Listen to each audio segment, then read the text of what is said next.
Across the UK, on DAB+, on your smart speaker, on your smart TV, and on your side. This is Talk.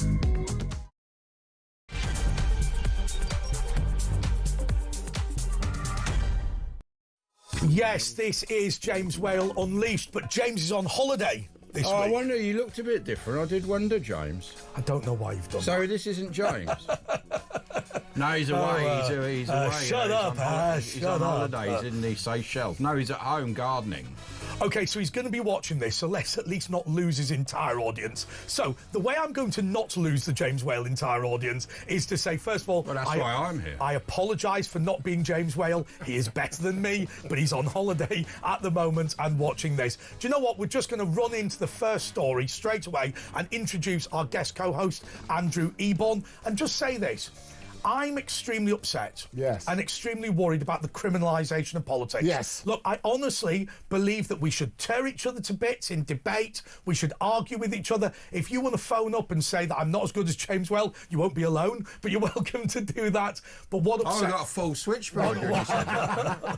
What upsets me is when we revert to law. Now, Andrew Eborn is a barrister, and obviously his love is the law. It's not just going to court. There's a lot more to the law than that. And I think he's going to back me up when I say the following. Go on then. Look, the story today is Rupert Lowe has had his guns taken off him. Now, that sounds absolutely dreadful, and I understand the way the media have gone absolutely crazy about this. However, I had an incident once where somebody had been quite abusive to me and I reported them to police for harassment. I apologise for that. And honestly, because they had shotguns in the house, the armed police went round to this guy's house and took the guns off him during the investigation. Now, at the end, I felt I'd been treated badly. He felt that he hadn't done anything wrong. No prosecution took place.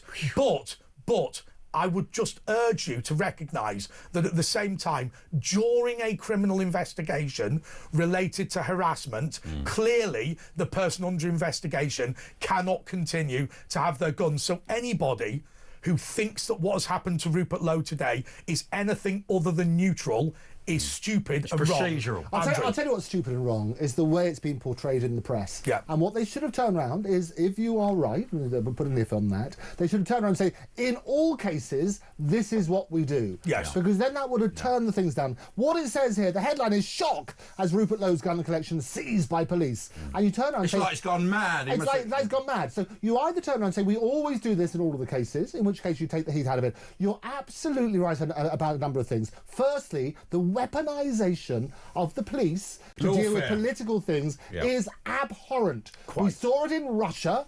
We saw it in France. We see it over here. We see our civil service stifling our government. They can't even do their job. Completely wrong, and all sorts of things. I like to talk to lots of people. As you know, on my show, I've spoken to Catherine Blakelock, who was the original founder of the Brexit Party. That's how it all started, and she's damning about Nigel. She's complaining to the police today. She's damning about Nigel. No, but sorry, but can I keep you on the same topic just for a moment? Because obviously you're an expert in this. You love the law. I mean, look, I talk to you privately, we're friends. I know how much you care about the law and believe it's a force for good. This stupid attempt to, rather than argue with Andrew Eborn or argue with Andre Walker, report them to the police. How strongly should we rebuke that? Well, we should totally rebuke it. We always need to question everything, is what I say, and how the headline gets written is wrong. I'm going back to the point, it is totally relevant on this. Speaking to a number of people, they would suggest a pattern of behaviour. So it's not just Rupert alone turning around and saying he's been ousted and they're denigrating his name and so on and so forth. You've got Catherine who's doing that. Martin J. knew Nigel at the EU Parliament. He talks about lies, deception, and all that sort of bullying. Ben Habib has been on my show. Stephen Wolf. Absolutely. I've also had Ad Winnecombe on my show, put the other side of the story, who likes Nigel on that sort of basis. The fact of the matter is there's been lots of accusations around there. We need to look at it and make sure... The former chairman, I can't remember his name. What was his name?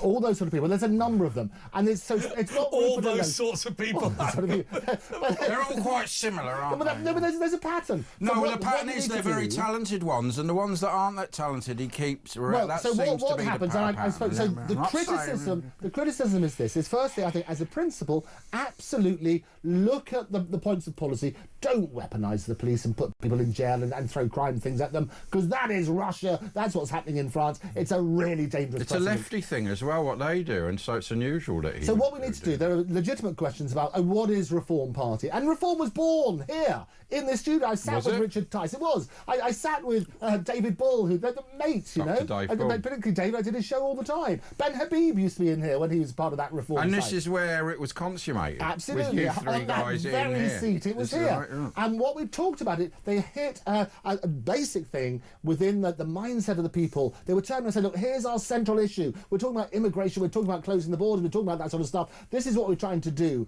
What happened, it got watered down. A lot of people are saying the criticism about the party now is it's not really a party with policies. It's more, what the criticism is, it's more a fan club for Nigel. It's lost its conviction. It's lost its conviction that Ben Habib has and Rupert. And his passion. I mean, they stick to their guns. I mean, that's... Well, he can't. They can't even do that now. No, but the point is this, and Ben makes the point. It's a legitimate point. Well, whatever about the personalities, he was saying on my show, the Andrew Ward Show, catch it on all sorts of channels, more platforms than Paddington. But what he said is that Nigel, when he heard that Ben Habib was leaving the party, he burst into song saying, "The sun has got his hat on." There is no love lost between them. The sad thing is there are, however, legitimate questions to be answered. What is the structure of the party? What happened? Apparently there's a £7 million deficit, which hasn't been explained yet, which is Catherine's point, to say we should look at that. These are legitimate Well, she put questions. it in a trust as well, and she says that was what's all that about. Exactly, anyway. They haven't got that sort of stuff. So there's all sorts of promises. I'm confused about multiple things. So first of all, I think we're all confused about them.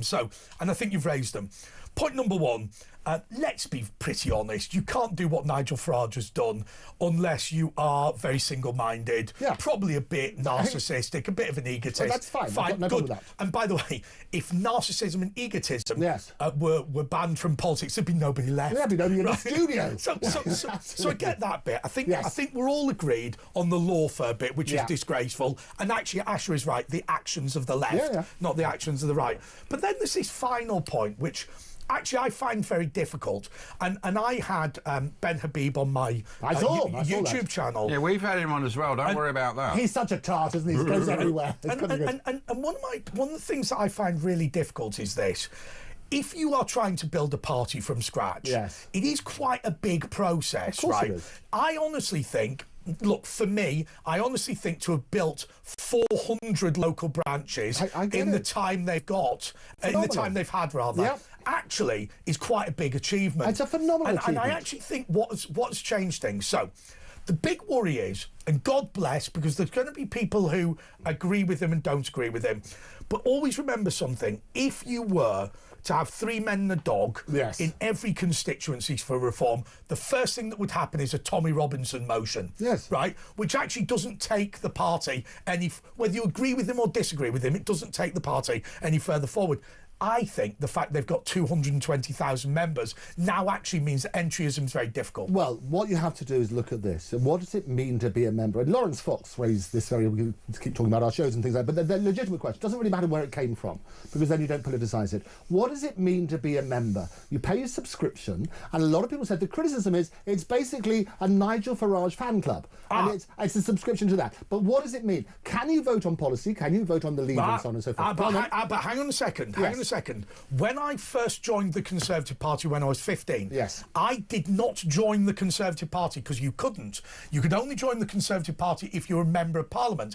I joined an organisation called an association, which was an affiliate member of the National Union of Conservative. What does that mean? So effectively, there was a trade body for local parties affiliated to the Conservative Party. What rights did you have as a member? 0. There we go. So people understand that. Other than owning my local club. Well, then that's fine. So if people understand that, then what you're effectively doing is turning around and saying it is a subscription to a fan club. So that's what it is. You have no say on policy. You have no say on the structure. You have no say on anything. Hang on a second. We'll take a call now. But I'm making a rather different point, which is this. to suggest that every single political party throughout their history had the powers that you that not that you're complaining about, that Ben Habib's complaining about, is simply not true. When I joined the Conservative Party, the League Conservative Association was an independent body that paid a subscription to a body that was affiliated. Just to make it easy, make sure we start our bingo nice and early. Sunlight is the best disinfectant. Oh, here we go. We have, thank you, we have, and I'll tell you why. So we need to shine a spotlight. I told you that. Don't. Just don't. It's got to be good. So I we thought need to do this. bleach is the best disinfectant. Yes, the bathroom smells terrible. Okay, we've got a call. Let's hear the call. Hello. The call is James in Wales. James, you're through to James Wales. Fantastic. No, it's James in Wales. Oh, right. Hello. It's James in Wales. James? Well, what the friggin' hell are you all going on about? I mean, what do you want to say, James, in Wales? Can you get to your point, make it snappy? Phoning in. Do me the courtesy. You know you're on air. To what I have to say. Yeah. Yeah, well, we're waiting. James, what would you like to say? Hear what your point is? Will you shut the friggin' blabbering bloke while I'm talking? Yeah. Who's that bloke on the phone just now? Oh, it's just the guy, that's the cleaner. Going on about the Nigel Farage fan club. Who's that? Oh, that's Andrew Eborn. He's a barrister. He's even got his wig on. Oh, no, that's his hair. That's not very similar. Well, Andrew, for goodness sake, everybody knows that. You don't need to express that. I mean, the fact is that if these other people don't like Nigel's been, I have to admit, he's been a friend of mine for a long, long time, long before everybody else knew about it. And he actually does. Who is this guy that knows say Nigel? what he means. If you don't shut the friggin' hell up... I've never had a caller be so rude to me before. This is unprecedented. You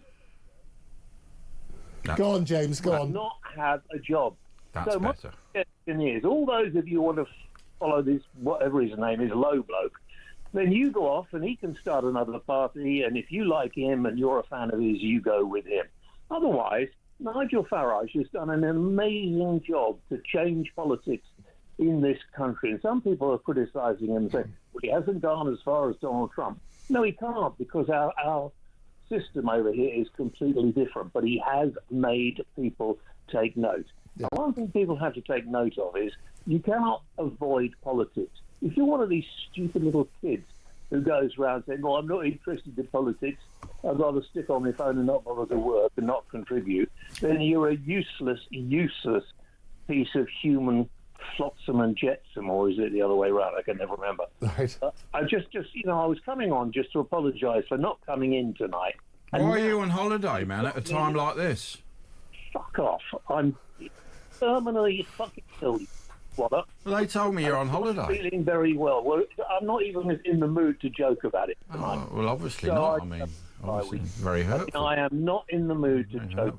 And I apologise to everybody I may offend, but in my situation at the moment, I'd rather be on the air, rather be in the studio, but I cannot get there at the moment. Hopefully, I will be better later. But I honestly, I listen to going on about Nigel Farage's fan club and everything else. People are missing the point. Yeah.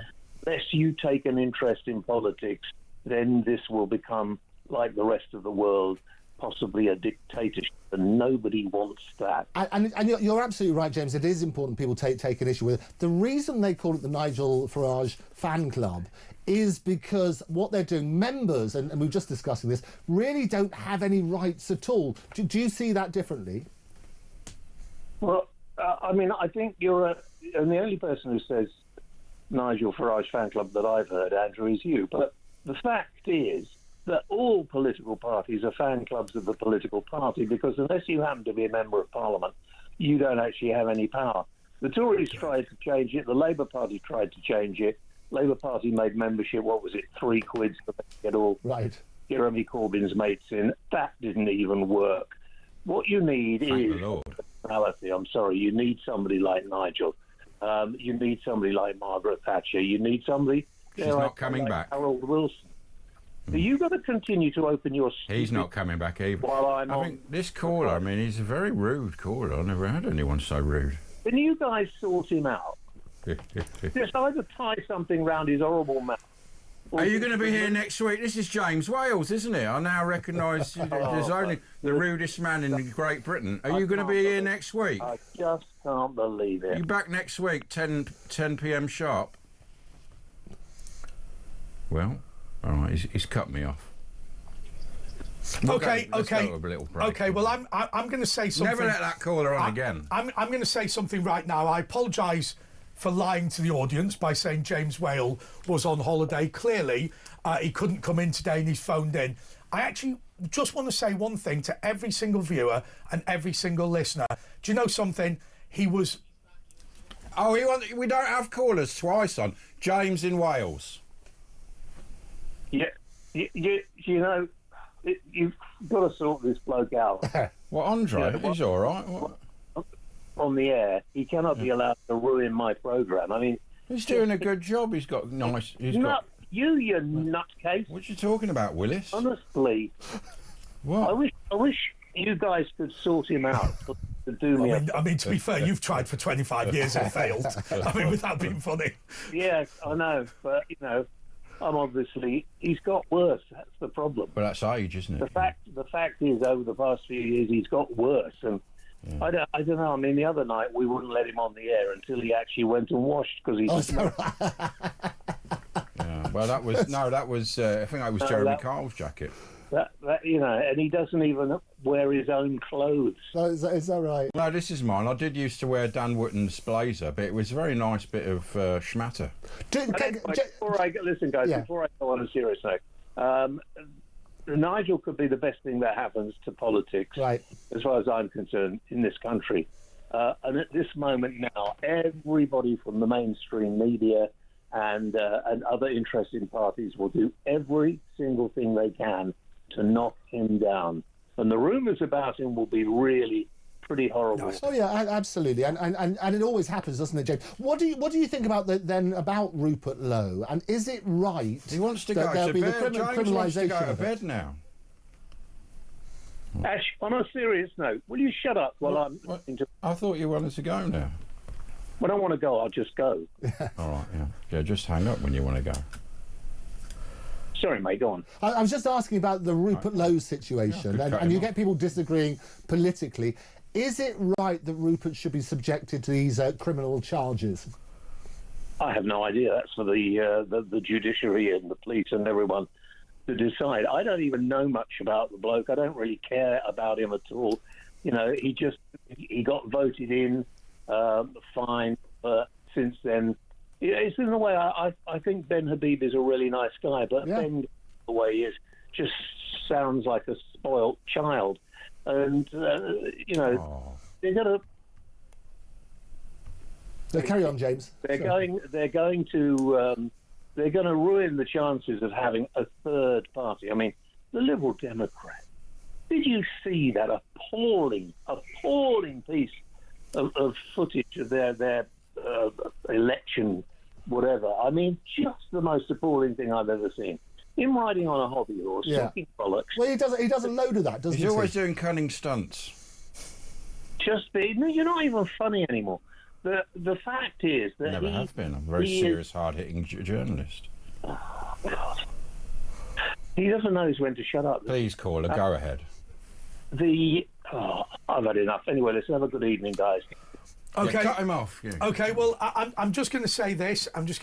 So obviously what I was saying earlier, obviously I lied and said that James Whale is on holiday. The reason that I lied is James is, because of his terminal illness, unable to come in today. But you know something?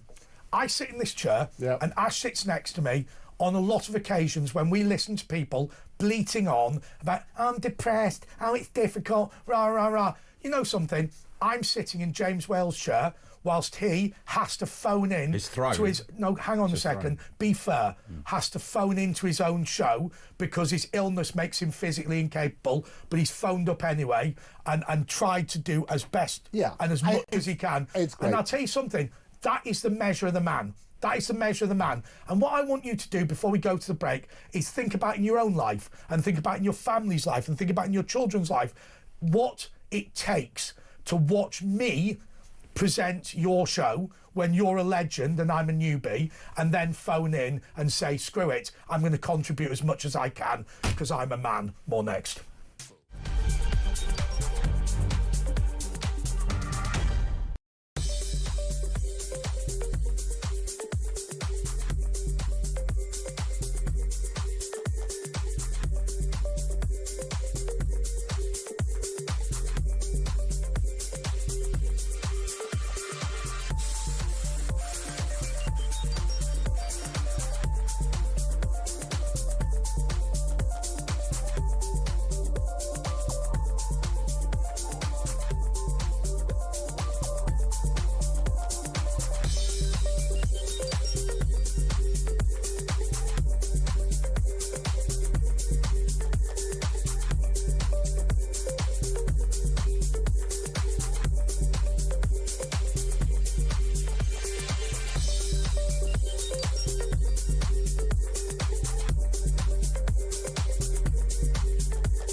across the UK. On DAB+, on your smart speaker, on your smart TV, and on your side. This is Talk. Okay, so let's go straight to the callers. This is Paula in Halifax. Paula, you are on the James Whale Show with Andre Walker and Asher Gould. And Andrew, well, hello, Paula. What's he doing? What's his game? Ash, What? I need counselling after that last call. They were very rude. He was very rude. You know, I've never had someone so rude on the phone. James wouldn't talk to someone like that. Luckily, No. I'm more forgiving. James wouldn't have that guy on for a second. No, he wouldn't. I thought the same. Yeah, disgraceful. Right, Asher, Paula, can I give you some good news? Right, Eborn can't hear the call. I can't hear a so he word. can't get involved. Right, no, just leave him cut off. Paula, thank you for calling. No, because the problem is what Eborn will do is start presenting. Right, so if we don't help. Thank you. Paula, keep talking. Don't help. Get out. Get him out. Oh, hello, Paula. I can hear you now. Oh, hello. Are you Can you okay? hear now, Andrew? What was that? Yes, I can hear you, Paula. Hear me now. Oh, here we go. How are you? What would you like to say? No, hang on a second. No, stop. Paula. What? Andrew Eborn is a very lovely Andre. man. Paula, Andrew Eborn is a very lovely man who's supported the show, but he's incapable of recognising that he's not the presenter of it. Right? When the earpiece was Bitchy. no, when the Thank you, Paula. it's not bitchy. I'm the presenter, right? So what happened was when the earpiece didn't work, I was trying to encourage engineering to not fix it. Don't fix it. Thank you. I'll tell you what happened, Paula. He pulled me out. I don't- What, before the show? This isn't the BBC, right? That didn't happen. Right? That didn't happen. I didn't see that. Right? That didn't happen. And I've not got a dressing room either. Paula, talk, right? Right. Andrew, I invite you to not... No, don't lean forward. Don't lean... Sit back. I've been quiet. No, Paula, stop. Andrew, sit back as if you're a guest. Okay, I'm right. back, yeah. Just accept it. Come on for a minute. Right. Okay, Paula. What I invite you to do is speak for 90 seconds without Eborn taking over. Go for it. We're watching. I'm ringing up. It's lovely to hear James. Really nice to hear him. He hasn't been on I've yet. never heard him swear before. I know. I'm like, oh, wow. He swears. I have. I've heard him swear. He means Look that. at You have. Look at his face. Long Look enough. at his face. He can't help it. It's like walking in. It's like You're a taking. bloody load of nutters, man. It's like taking Keith Richards into Colombia, isn't it? And saying, just sing. It is. It's like... Right. Yes, go for it, Paula. No. Ash. Yeah, man, Do you want me to pay for you some counselling after that call? No, I mean, I'm used to it, you know what I mean? I've been doing it for 30 years. It's no problem at all. Oh, are you sure? No, I mean, you know, in the break, I go to the safe room and, you know, listen to Yeah, some just light sort yourself music out. and get a massage. Yeah. Do you go to the multi-faith Yeah. prayer room? Yeah, there actually is one. No, I'm not joking. Oh, good. No, sometimes I go in there and get involved. They're not all... What do you get involved? What do you do? So basically... You can pray. I'm not being funny. The multi-faith prayer room, Yes. there's not that many faiths getting involved. Okay. So what I do Anyway. is pray to Jesus in front of everyone, which is allowed in the multi-faith prayer room. When's James back? When's James? Next week, back? Caterie's Paribus. Oh, I miss him. Yeah, we all miss him. It was wonderful to hear him, though, wasn't it, Paula? Oh, it was. How's that not a guess? How's that a guess? That's not a guess. Right, why is that? Why is that a guess? Let me bloody speak. What'd you say, Paula? Go for it, Paula. I said, let me bloody speak. What did you call in about? What did you want to say? I've grown up listening to James Whale. I'm 51, and my dad used to listen to him. Only 50. In Yorkshire? Yeah, when you're on Radio Air and She sounds a Penang lot older Radio than and all 51. that. And he wouldn't play Madonna. She does sound a lot older. I'll never forgive him for that. Sounds about 63. So, without being funny, why doesn't he play Madonna? Madonna. Well, he didn't do. He didn't like her. Oh, I thought there was going to be some theological argument. I think James Wales introduced Madonna back in the 80s on stage when she was very early Are you stages. kidding? Yeah. Are you joking? No, he did, yeah, and Michael Jackson. No Okay, way. okay. I'll tell you what we're going to do now. Thank you, Paula. what we're going to do now, the next caller's Robert. Now, Andrew, I want you to introduce Robert from Hertfordshire to get it out your system. Okay, Robert from Hertfordshire on line 4. How Just are wasting you? my time here. Wasting my time. Hey, Robert, wasting my time. You're on talk Look at TV. it. Look at that. Look at that. Hertfordshire Bob. Just wasting my time here. Go for it, Robert. I just wanted to tell you that I received my Reform membership card yesterday. Oh, yeah? from Well the done. Post, and it's next to my bus pass. The thing is, there seems to be the concept of voting in this country now has changed. People vote for parties because they don't like the party that's in, not because they. That's always been the way, though. They always say governments lose elections rather than. Well, hang on a second, Robert. I'll tell you something that I do think's important. Up until I think, might be wrong, 1983. You had to know who the Labour Party candidate was, or the Conservative candidate, or the Liberal Democrat candidate, because it just had their names on the ballot paper. I'd like to return to that, and I'll tell you why I'd like to return to that. Now, obviously, after 1997, we put the logos on. The reason I'd like to return to that is because genuinely, if you can't be bothered working out that Andrew Eborn's the Reform candidate and Andre Walker's the Labour candidate and Asher Gould's the Conservative candidate, then actually I really don't care who you vote for. No, I mean, I don't particularly believe in reform. It's not that. He's not going to be able, until the law changes. But Nigel's not going to be able to do anything. If he becomes Prime Minister, he can get in there. I mean, what you'd have to do if you get in is immediately sack all the private secretaries, get rid of the civil service, because they will undermine everything using lawfare. You'd have to immediately get them out to gain control, and then you can just do what Trump's done. Yeah, interesting. Can I ask you something, Robert? What do you think your membership gets you? It's a subscription. I don't think they have members. It's subscriptions. It cheered me up. Okay. I mean, I joined Reform probably about 2 days after the election, and it just cheered me up. I don't particularly. I think Nigel's a bit of a snake oil salesman, to be honest with you. I think he's probably the best we've got, but I don't think he's going to be able to do much until there's some radical changes. Okay, Robert, let me leave it there, and I'm going to throw this to Eborn and ask you a question. Yes, please. Right, so. I think there's a really important issue here, which has been both, I think, hinted on shows like this, but actually explicitly has happened with Donald Trump, which is to say that, unfortunately, governments run out of control, and whichever way you vote, nothing changes, and we need to, take back control. I just want to ask you about something that's dull. Okay. I apologise if people find it dull. It's the role of the Lord Chancellor. Right, which is just to remind everybody, used to be the most senior government minister, the head of the House of Lords, or the Speaker of the House of Lords, and the head of the judiciary.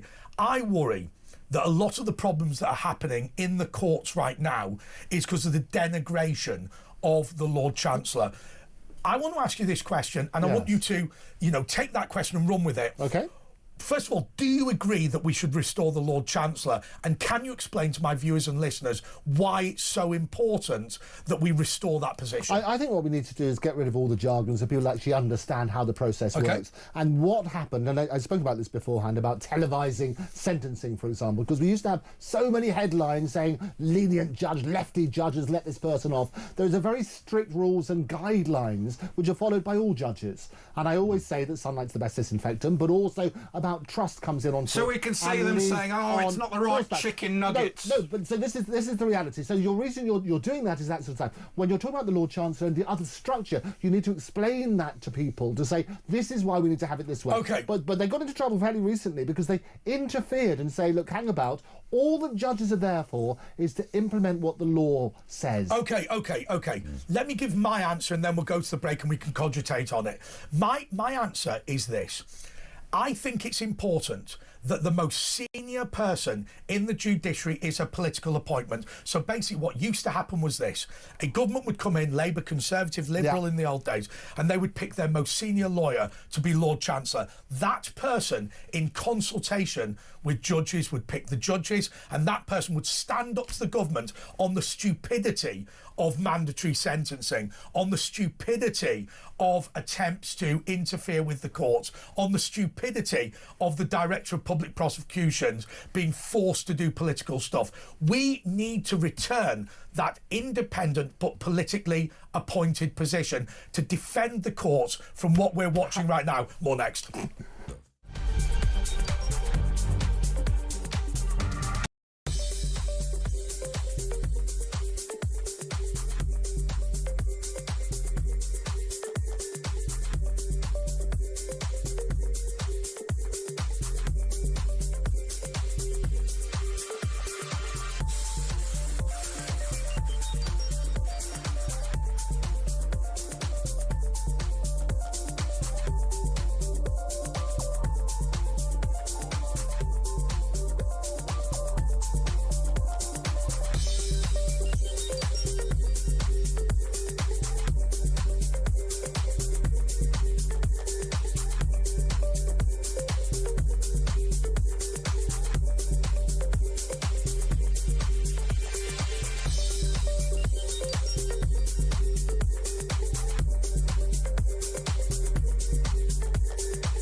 Across the UK, on DAB+, on your smart speaker, on your smart TV, and on your side. This is Talk. Well, this is the James Whale Show. James is ill tonight, so this is Andre Walker in. I swear to you, I don't claim to be as good as he is. Please bear with me and don't invade the comments with complaints that I'm not as good as a living radio legend, right, which is not going to be possible. But I'll tell you one thing that I've said from this position, and Asher Gould has agreed with. We're extremely concerned about the behaviour of Sadiq Khan. Now, I want to say one thing to you. We live in a Church of England country, in a Christian country. I'm a Catholic, Asher's a Jew, so, you know, we accept that we are not the state religion. I walk down Oxford Street during Lent and see Eid and Ramadan lights. I don't think that's appropriate. When the Hanukkah lights went up, they weren't lit by Sadiq Khan because apparently it was offensive to Muslims during the counter-terrorism operation that Israel launched after that appalling attack on them on the 7th of October. But now we are seeing, once again, Sadiq Khan attempting to spread Hamas propaganda. Now, I will tell you, there can be few greater Londoners than a salmon smoker from the East End. You know who I'm going to introduce. It's my good friend. He's a supporter of this show. In fact, he's been a personal supporter of mine for years. It's Lance Foreman. Lance, how are you feeling tonight? Well, the sun was shining today, the sky was blue, so I'm feeling good. How are you, Andre and Ash? We're all right, Ian. Yeah, but what about these? What Sadiq Khan was saying about Hamas and what's going on in Gaza? Sir Sadiq, by the way, Sir Sadiq. Yeah, that's right. Yeah. What a joke that is. You know, I'm not surprised at all. You know, Sadiq Khan has not changed in all the years he's been mayor. You know, he's supposed to speak for the people of London. 200,000 Jewish people live in London. The vast majority of Jewish people that live in the UK live in London. He certainly doesn't speak for any of us, and we find his comments deeply offensive. What was offensive specifically about it? Was it to do with the figures and not mentioning the Hamas terrorists within that, or other deaths not caused by? Well, not only was it that he was quoting terrorist figures, but the fact is he just picked out Israel and said that Muslims should be, deeply saddened this particular Eid because of the suffering in Israel. But let's face it, all over the world, Muslims are suffering, in either because they're being killed in war. 500,000 in Yemen, 500,000, I think, in Syria. I mean, it pales into insignificance, doesn't it? He did mention Sudan to cover himself, 4 points like you all made. That's exactly why he mentioned Sudan. Exactly. They never mention that. And not, and also the million Muslims held as essentially slave workers in China. The Uyghurs, yeah. And there's no protests on the streets of London for all these other... Exactly. He just picks out Israel and Gaza. And look what's actually happening in Gaza. Yeah. The Gazan people are now finally finding the strength to rise up against Hamas. They are the people he should be supporting, not parroting the terrorists that have held all these people under threat of death. Sometimes they have been killing them, not just threat of death. They kill thousands of them. Lads, it's not an argument that goes. So, first of all, I think everyone knows my political opinions. When there was no protest against President Xi of China and there was a big protest against Donald Trump, I asked people, what is the logic of this? And what they said, look, we can't influence the Chinese, but we can influence the Americans. Is there not an argument for British people saying, OK, there is a massive subjugation of Muslim people around the world. The only country in the Islamic world that we could possibly influence other than Jordan is Israel, or in the Middle East rather, I misspoke there. Why not influence them? Why not stand outside the Israeli embassy and say, at least we can help these people? Because this is nothing to do with, trying to persuade Israel. There was a survey done a year ago. I think it's either 2/3 or 3/4 of British Muslims don't think that Israel should exist. On the 8th of October, the day after the worst massacre against Jews since the Holocaust, there were there were celebrations in London. There were thousands of people out celebrating. Before the IDF had done anything. Exactly. It took the IDF 2 to 3 weeks, firstly, to get over the shock and work out what strategy they should adopt. But there were people celebrating. There were thousands of Palestinian flags, being flown in London. These flags don't appear from nowhere. Somebody has to physically make them. Lads, I will tell you one thing the Metropolitan Police have announced, that actually before the end of the terrorist attack, the Palestinian Solidarity Campaign had registered that they wanted to protest. Here's my question, and it's a genuine question that I think a lot of us are asking. So first of all, I think probably for the first time in history, there has been a pogrom where British people have been deeply, deeply and personally upset. So I accept that there was a war in Europe and there was the Holocaust and all that sort of thing, and what we saw afterwards. But I think most people, when they saw the whooping and cheering on the streets of London, actually became unsettled themselves, whether they were Jewish or Christian or anywhere in between. What worries me is this. I went to Israel shortly after, and I watched what I felt was a deluded nation who had believed in their own hype in terms of the success and power of the Israeli Defence Force. I feel that politics has failed in Israel. I feel that the IDF have performed appallingly. I mean, on the border with Gaza, honestly, there would have been better to have nobody from the IDF. Yeah, but they've performed amazingly since then. That was the big failure. But hang on a second. If the IDF had not been on the border, fewer people would have been killed because they wouldn't have been there to die. I just worry about this. We want to support our comrades and allies in the Western and democratic world. How do we divide out the idea of saying Israel has a right to exist whilst also criticising the dreadful performance of that government, the dreadful performance of the IDF, and the dreadful performance of any attempt to be an ally in peace in terms of sorting things out? Well, I disagree with your premise there, Andre. This was planned years ago. It's not just about the latest government. I think the reason they failed, and we will know, there will be an inquiry once the war is over. But my sense, and I've spoken to many people that were there, my sense is that they actually became a bit complacent about their security. That's my very point, Lance. Well, they were allowing 17,000 people to cross a day into Gaza to work. They were wrecking the joint.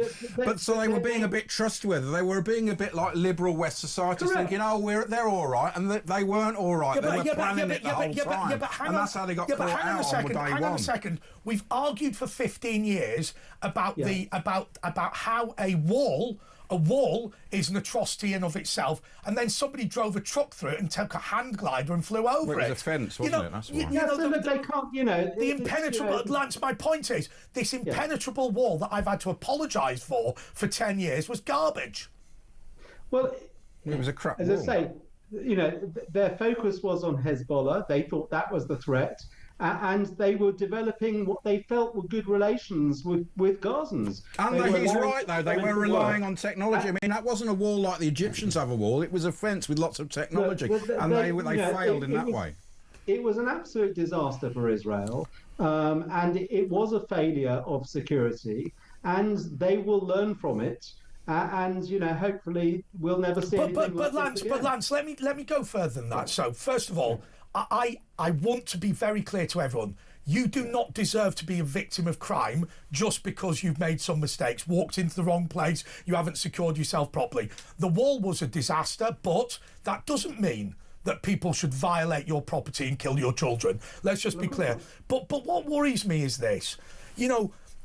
If I don't like what President Macron says, I don't say the solution should be the abolition of France, right? So I don't feel in the political debate that we have, we get any further than Israel has a right to exist. I just put that in my back pocket and just assume it. But I also think there needs to be some rebuke on Israel for some of the failings that they've made. Do you not accept that? Not really, no, not in this case. I think this. So you think they did well on the 7th of October?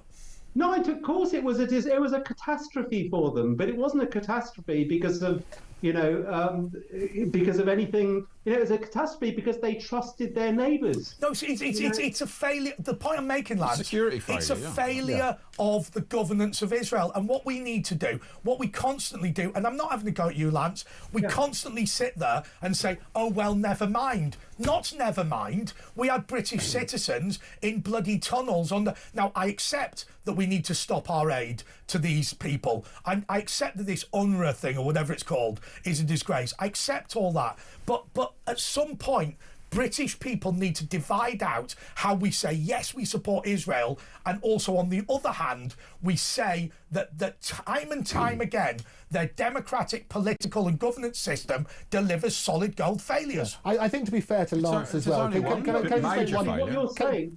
Sorry, go on, Lance. Sorry, give us a second. Yeah, it's essentially what you're saying is that the girl that wears the short dress should be responsible for the road. No. Actually, I said the opposite thing. I made the point that actually you don't deserve to be a victim of crime. My concern is this, and it's literally supporting you and me and whatever. I'm sick to death of poor governance in Israel being mitigated by the fact that we support the right for Israel to exist. I would not say, because President Macron, I don't like him, France should be abolished. What we need to start saying is this: listen, Israel, you really need to sort out so was 9/11 poor governance? Was the Grand Hotel bombing here? Well, that happens. Terrorists always said they only have to be successful once. And you can't blame them for them being successful. It's the most threatened country on the planet. Lance, I was in. It has to get it right. Lance, I was in Israel. Failing in 50 years. Lance, I was in Israel. Stood by buildings where they'd blown them up and slit the throats of local Israeli people, and somebody's standing there saying the reason the IDF is so successful is its unique structure next to a kibbutz that had been demolished. Yeah, but look what happened since the 7th of October, all the successes. Look at the pager bombings. They've destroyed Hamas and Hezbollah. So there's one failing on a day, which is a bit of luck. So I'll tell you what we'll do. Let's let Lance have a couple of moments. Let's let him have a couple of moments. Let's give him a couple of moments. But look, I've made the point that I feel that sometimes we let poor governance away. But lads, you have been barracked. Let me give you a couple of minutes to respond. Well, I want to semi-change the subject onto a very positive note. Okay, because as you know, Andre, I mean, you know, we talk about all, you know, the protests and everything that's going on in London. Yes. And, you know, there might be a feeling that Brits, you know, are supporting the Gazans and whatever, anti-Israel and so on, or we're not really quite sure where they stand. But here's an interesting thing. As you know, I'm very, very active on social media. And as you know, that my two areas of most expressed sort of views and passion have been A, Brexit, and B, both Israel and related anti-Semitism. And I can say, hand on heart, that the amount of hatred I've received on Israel and anti-Semitism on Twitter and on social media is tiny compared to the amount I've received on Brexit, which is really interesting. I find that really interesting, and when I tell people they find it interesting, I think most British people support the Israelis. Correct. I think that a lot of people are nervous about being, you know, overtly public about it because they don't want to be accused of being Islamophobic. But I think the difference is, you know, with Brexit, you had sort of 17 million people or 16.5 million people that were active, you know, Remainers. And but here with the Israel-Palestine question, I don't think there are that many people that are, you know, strongly on the Palestine side. It's just that they're very noisy and they shout about it a lot and they go on the same, you know, these protests. Some of them are exactly the same people that went on just all the same sort of Just Stop Oil and Extinction Rebellion and Black Lives Matter, you know, the sort of Marxist left. And the rest are basically orchestrated by the Palestinian Solidarity Campaign. They are a terrorist organisation. There's former Hamas battalion leaders living here, and these people are promoting these. The Muslim Brotherhood, they've been banned in Muslim countries. You know, across the Middle East, the Muslim Brotherhood has been banned as a terrorist organisation, but they thrive here in London, and they're not being closed down. And Sadiq Khan is responsible for that. He encourages it. And I think it's an absolute disgrace, and I think he should be stripped of his knighthood, because the guy is partisan and he does not represent all Londoners. I've got to say to you, Lance, let me just dovetail on to what you've just said. I have to say, I don't care who you are, where you come from. Now, obviously, you come from London, Asher comes from Birmingham, and other people may come to this country more recently. Let's just put it like that. But when you turn round and say that Armistice Sunday should be cancelled in favour of a protest in favour of terrorists who have murdered women and children in Israel, do you know what I think you do? I think you lose the whole country. I guarantee you that for the first time in human history, you know, there's a group of people now who are really, really sick of it. And I mean that in terms of anti-Semitism. I think the whole country's behind you, Lance. Thank you so much for coming on. More next.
across the UK. On DAB+, on your smart speaker, on your smart TV, and on your side. This is Talk. Well, that was fiery, wasn't it? Thank you so much to Lance Foreman for coming on. I think you, Andrew, A couple of points on that. Firstly, the Armistice Day thing, which you mentioned about Sadiq Khan, it has been proved that was a fake audio recording. So we've got to be careful about that. I'm sorry. I didn't claim it was Sadiq Khan trying to ruin it. I was saying that they were trying to ruin it in general by having a protest at the same time. No, but just be clear on that. And the other thing, and just in fairness to Lance, what he was saying is that we should look at these things. There was a major failing from Israeli security point of view. They need to ask questions on that. What they, in terms of balance, what Sadiq Khan should have done, he should have mentioned about Hamas and a condemnation of terror. He should also have called for the release of the 59 hostages and so on and so forth, which he didn't do in that speech. But Andrew, balance, however, just in terms of balance, his office said that he has repeatedly conveyed his outrage at attacks by Hamas on Israel, has strongly condemned these acts of terrorism. But he didn't say any terrorists. He didn't say on this one. But why can't I turn around? Why can't I turn around and say, defence of a democratic Western nation, it goes without saying. Yeah. Right. I'm not debating whether Israel should exist. I'm not debating whether Canada should exist. I'm not debating whether France should exist. I'm not debating whether the United States of America should exist. Happy to debate whether the Russian Federation is right because it's an undemocratic toilet. Happy to debate about Myanmar. But decent democratic Western nations, I'm not debating it. But what annoys me is we get dragged into this, where it becomes a debate not about the process of the governance of Israel, not about the the performance of the security services. It becomes, oh, I don't like Netanyahu, let's abolish Israel. Nobody says, I don't like Joe Biden, let's abolish the United States of America. And nobody's 100% right on this. And this is, I always say... I think I am. No, I'm always... No, honestly. No, what happens is this, there are tragedies on both sides, is the reality, and deaths on both sides, and that's appalling. Sure, I accept that. Absolutely. Yeah, but some are done intentionally and some are done unintentionally. And you're absolutely right to call those out as well. Murder and accidental and you're death. absolutely right to call those out as well. Yeah. The reality is this, there's lots of questions that need to be answered. Nobody's 100% right on all of this. And the only way we can progress these matters is to discuss it and to shine that spotlight. You can't just discuss things. In my view, we've got two problems. Number one, we've got the world's best funded terrorist organisation in Gaza, right? Where my tax money goes to pay for their... I mean, you could drive trucks down these tunnels that they built, right? So next, you've also got Israel, where Jewish people and democratic people and decent people around the world forgive their government no matter how crap it is, right? Now, to be fair, for two reasons. Number one, Israel is democratic, and number two, you can sack the government because they're democratic. They are better, though it takes two to tango. But also, I get sick of this. I genuinely believe if there were two quality governments, and I accept that is more important for Gaza than it is for Israel, but if there were two quality governments, I mean, Andrew, we sent them lampposts.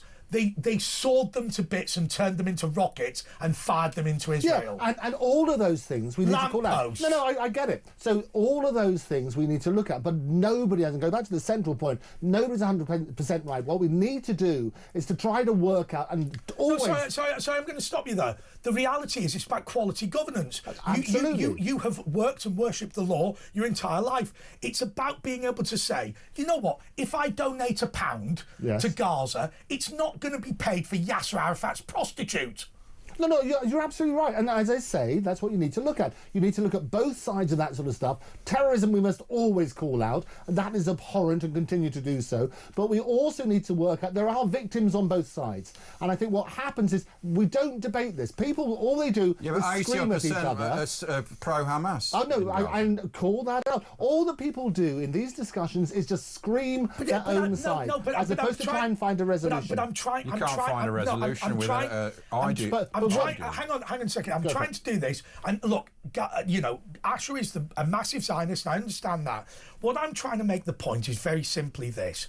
Good governance wins. Yes, I get it. Absolutely. I donate £1 to Gaza, Yes. it's not going to be used on aid. Yes, and nobody will disagree with that. Where do you go? Where do you go when they've built the frigging Mersey tunnel under the border fence in order to bring in weapons with aid donated by me? You can't go anywhere. How would you discuss it? Well, you can't negotiate with these people. But there are some Hamas people need to die. But they need to die. Very small amount of people. And what we need to do. So what is the solution? Can I tell you what the solution is? Can I tell you what the solution is? There needs to be a port of Gaza, and there will never be a port of Gaza unless the Americans take it over. Gaza Riviera. I think, well, you know, Jordan should take in people, and Egypt should take in people. Donald Trump's idea of rebuilding Gaza under the Americans sounds completely mad, but it's the most sensible thing ever. What happens to the people who are there? They have to move to Jordan and Egypt. I mean, for 70, 80 years, Israel have given away 3/4 of their land for peace, and this doesn't work that way. Do you know the reality? It just doesn't work. Here is the problem. We have spent more money per capita on aid for Gaza than anywhere else on the planet in history. It's made the problem worse. Because it's just stolen and sold, or it's just given and indoctrinating kids in schools. Somebody needs to take control. Now, whether it's America or Jordan or wherever, somebody needs to take control. Listen, that's been a fiery debate. 0344 499 1000. Please do get in touch. Listen, I'm not the greatest expert on Gaza, but I would love to hear your views on it. I personally believe eradication of the government, and then Netanyahu will lose anyway next time. We're going to have the press preview just in a couple of moments. We'll be back with Eborn, me and Asher.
Across the UK, on DAB+, on your smart speaker, on your smart TV, and on your side.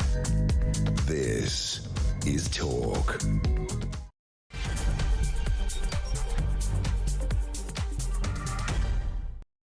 Yes, this is Talk, and this is the James Whale show. By the way, people have said my clothing's awful. I don't care. I don't care. Right. Who said that? It's very hurtful. What? Oh, Andrew said it. Well, listen. I said nothing of the sort. If I was worried about... Never. Yeah, listen. If you were hoping for Britney Spears, you weren't going to get it. That's why Andrew said it. Hey. Okay, Andrew's the beautiful one. Thank okay, you. so, look, this is the James Whale show. Andre Walker sitting in for James Whale. He's ill tonight. 0344 499 1000. Asher Gould in his usual seat. And Andrew Eborn, the barrister. Look at his face. Look, he just wants to take it. I've never had so much abuse in the studio ever. This is going... Right, I'll tell you what, we're going to have to sedate him.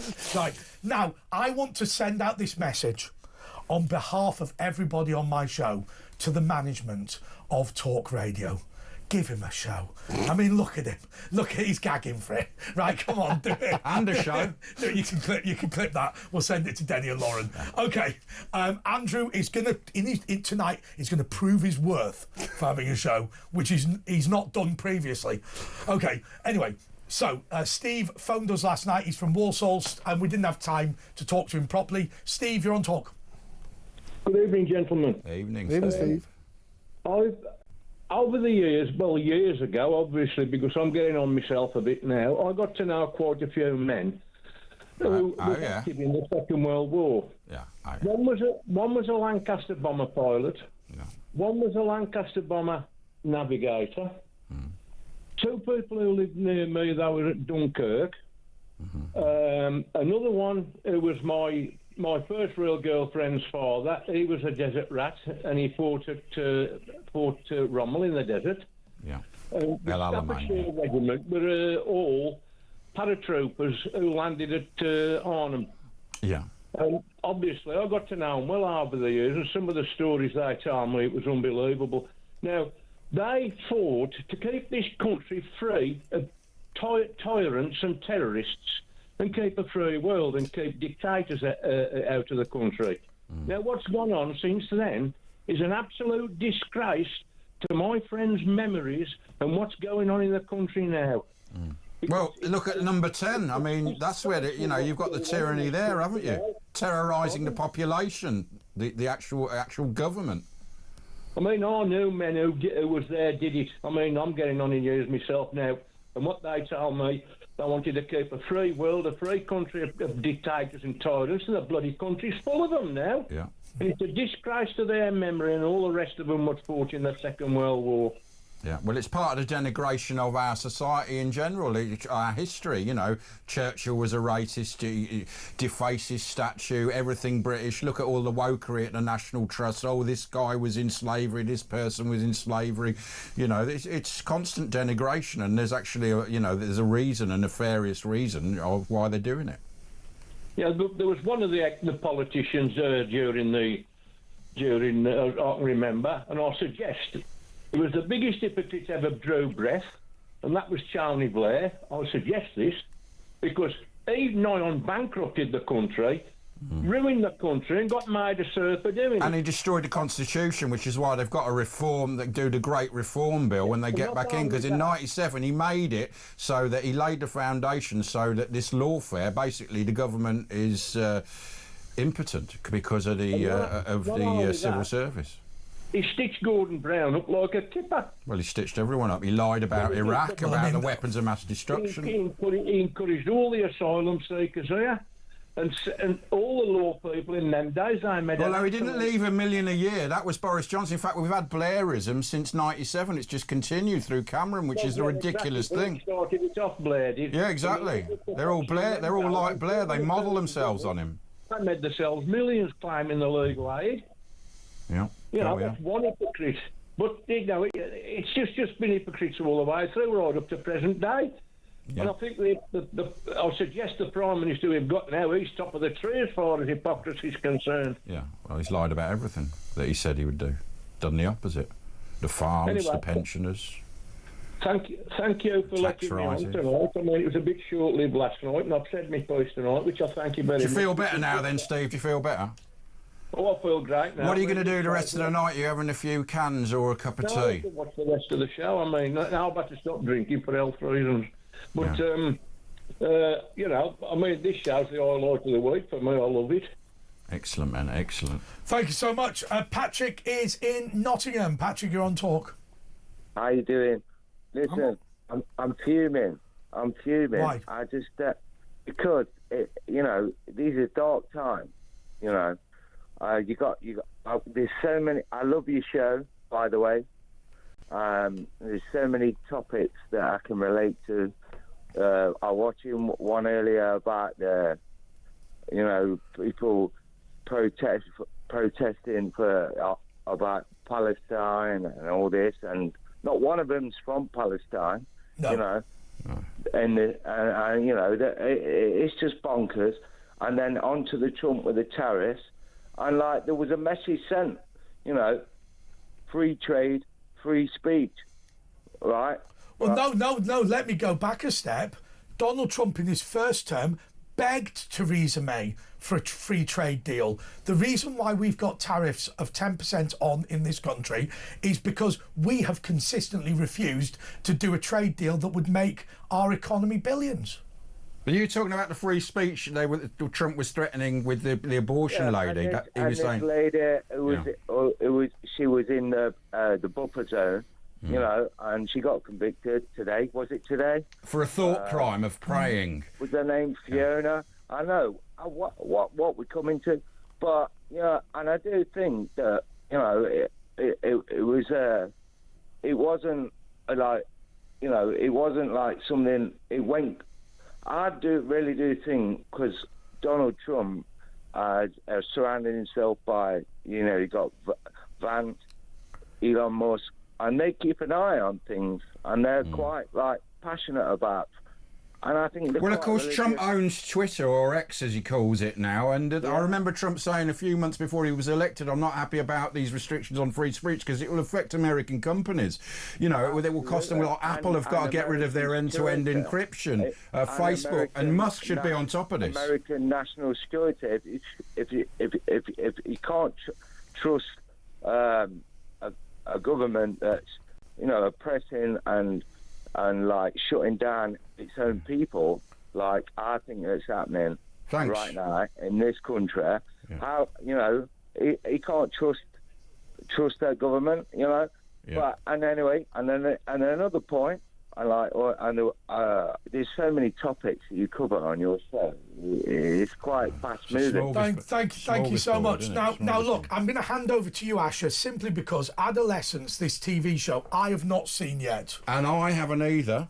But Andrew had. You see, it's propaganda. I don't need to watch, fake propaganda. Okay, Andrew's watched hang on. Before we go to Andrew, let me just say there's a TV drama called Adolescence, and what people are extremely upset about is that knife crime is out of control in this country, and it is young black men rubbing out young black men. Now, I don't make that point as a racist point. I'm extremely concerned about it. There has been a long-running debate about why the #1 drama show in the country about knife crime is about a white incel fascist, actually, rather than the gangs that are now infecting our inner city. Now, listen, Andrew, Eborn is a barrister and futurist and has watched the show. Yes, absolutely. So why don't I allow you to introduce Charlie Simpson, who's a political activist who's watched this? No, absolutely. So I think Charlie's on the line now. Are you with us, Charlie?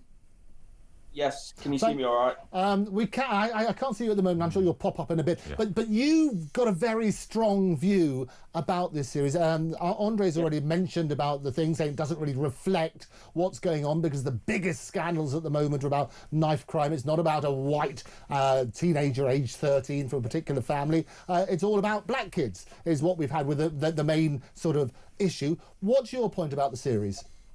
Well, Adolescence, it's fiction. It's called a drama for a reason. Yeah. And the fact they want to bring it into schools just because it mentions an issue which we do have. We do have an issue at the moment with knife crime. We can't lie. Well, that's not the issue, though. This is about specifically incels, which is very... I think there's been 59 incel murders across the whole world. It hardly ever happens, whereas black on black and white on, there's other gangs. There's stabbings, there's more than that in just this country alone. So it's all a fake propaganda. Starmer calling it a drama, a documentary, and going, oh, no, sorry, it's a drama. He did that twice. It's like it's a psychological operation against white working class lads. Yeah, of course. I completely understand. But the thing with Adolescence that I'm seeing is it's a way to make money, unfortunately. It's a drama which is being used to make money, and they're going to bring it into the education system, and they're going to make young boys, mainly young boys, watch this show, who probably never even had the thoughts about committing such crimes or never even knew what an incel was. The way I see it is, it's propaganda. That's more than to make money. It's a way to bring in laws and go, look what's happened. We'll bring in this law to stop this fake thing. Can I raise a couple of points with you, though? Because some of the good things about it is that it does explain to parents about some of the conversations which are happening in schools. So they don't necessarily know about colours, about Instagram and so on and so forth. Has that side of it been helpful? No, not at all. And what I'm trying to say is, I'm just against it being shown in school completely. Just because an episode of EastEnders probably would speak about knife crime, it don't mean we're going to start showing it in schools. And I'm coming on to this money thing, and I want to speak about something now. Okay. I've been told by multiple people in the education system, big people in the education system, that companies have been reaching out and saying, if you pay us a couple £1,000, we will come into the schools and we will do lessons on them.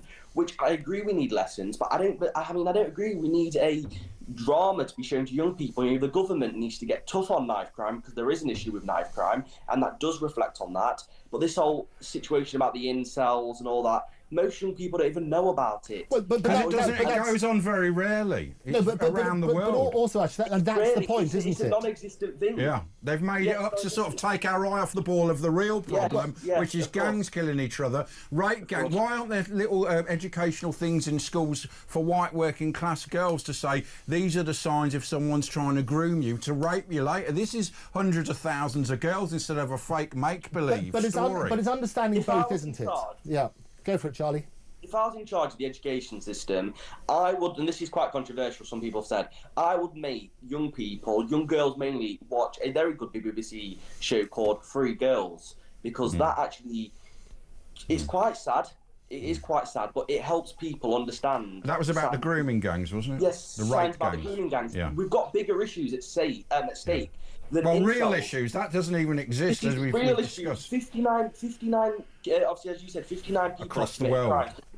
Across the world, it's a non-existent issue. It's another propaganda stunt by the government. It's another way for the big companies to capitalise. Now, I mean, I've just said here exclusively, companies are already reaching out, trying to find a way to make money off of this show. It's absolutely ludicrous. Keir Starmer needs to get tough on knife crime, and while he's at it, can he piss off out of Downing Street? But part of the stuff he's doing as well, though, Charlie, in the series, they are trying to explain about the effects of bullying on that sort of side. You're right, it does basically paint a very different narrative to what's going on in the press, and you get the Rudy Cabana situation and so on and so forth, which is going to be far more logical. So the fact about this production is they did this before these trials even hit their headlines. I think it was a number of years ago they started on the production side. But dealing with things like autism, dealing with things like bullying in school, explaining some of the narrative of what goes on in social media, that side has got to be helpful, doesn't it? Well, you know, we do need to combat certain things. I'm not here to lie, but this whole, and I'm going to go on again, because I'm just so angry with the show. It's just a propaganda. Do you feel demonised? You're a white working class lad. Do you feel like you're being demonised? I'm a white working class lad, and I've never had a single thought about killing another girl because of this whole incel drama. If anything, more people might commit this crime because, you know, they're being taught about it. So I thought that because they actually mention Andrew Tate, which apparently he's not an incel, but apparently this will be shown across schools, and kids, you know what young boys like, they go, oh, who is this Andrew Tate? I'm going to look at him, and it's going to actually drive. It's like an advert driving to watch him. And it's mainly misogynistic. They are literally promoting the thing they're trying to de-promote and change. It's typical, as I've said, and I'm going to say it once more time, get tough on knife crime or get gone.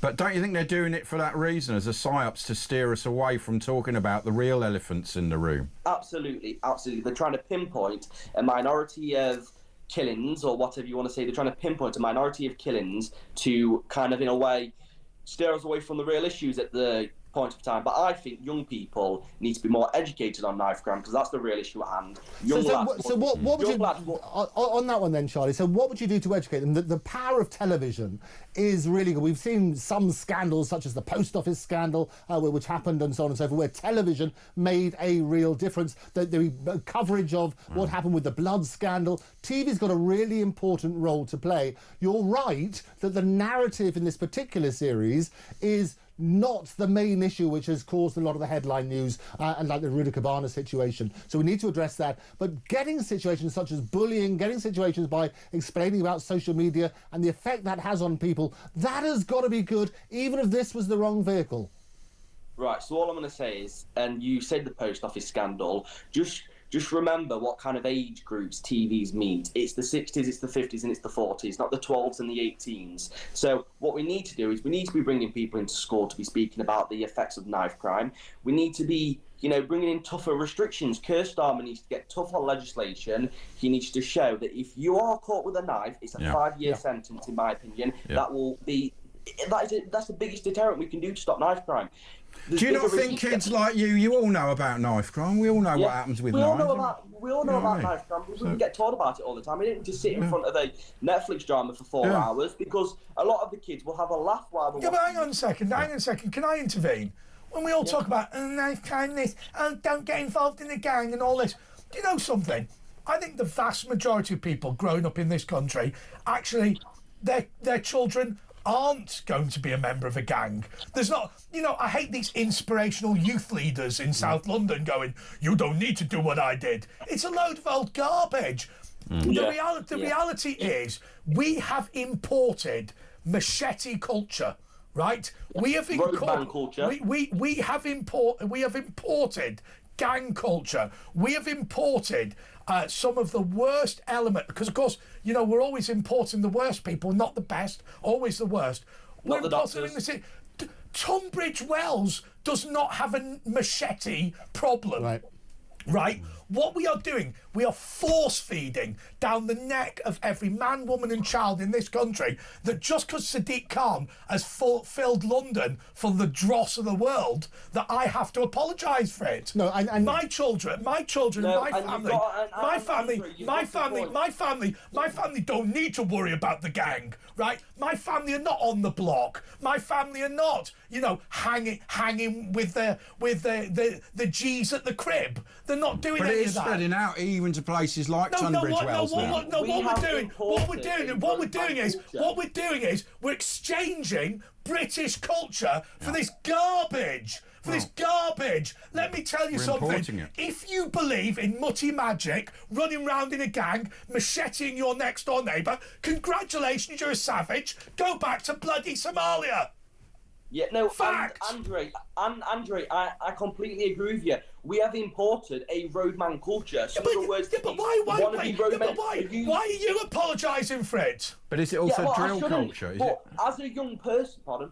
Is it about the drill music? It's not about the drill music. It's not about the drill music. It's about we've literally. I have wasted my life. Shut up for a second. I've wasted my life for the past 15 minutes, and believe me, I'm bored shitless, listening to a highly intelligent and gifted young man who's a contributor argue this garbage. Do you know what we need to do? We need to say, if you believe in running around the gang, congratulations, Somalia's that way. If you believe in an Islamic fundamentalist group, congratulations, Pakistan's a short flight away. If you believe in machetes and all this, go away, right? The reality is, when I grew up in my community in the north of England, I didn't have to worry about G's on the block. I didn't have to worry about cracking the crib. I didn't have to worry about bling. I had to worry about getting an exam, right? And what we're doing is we're importing this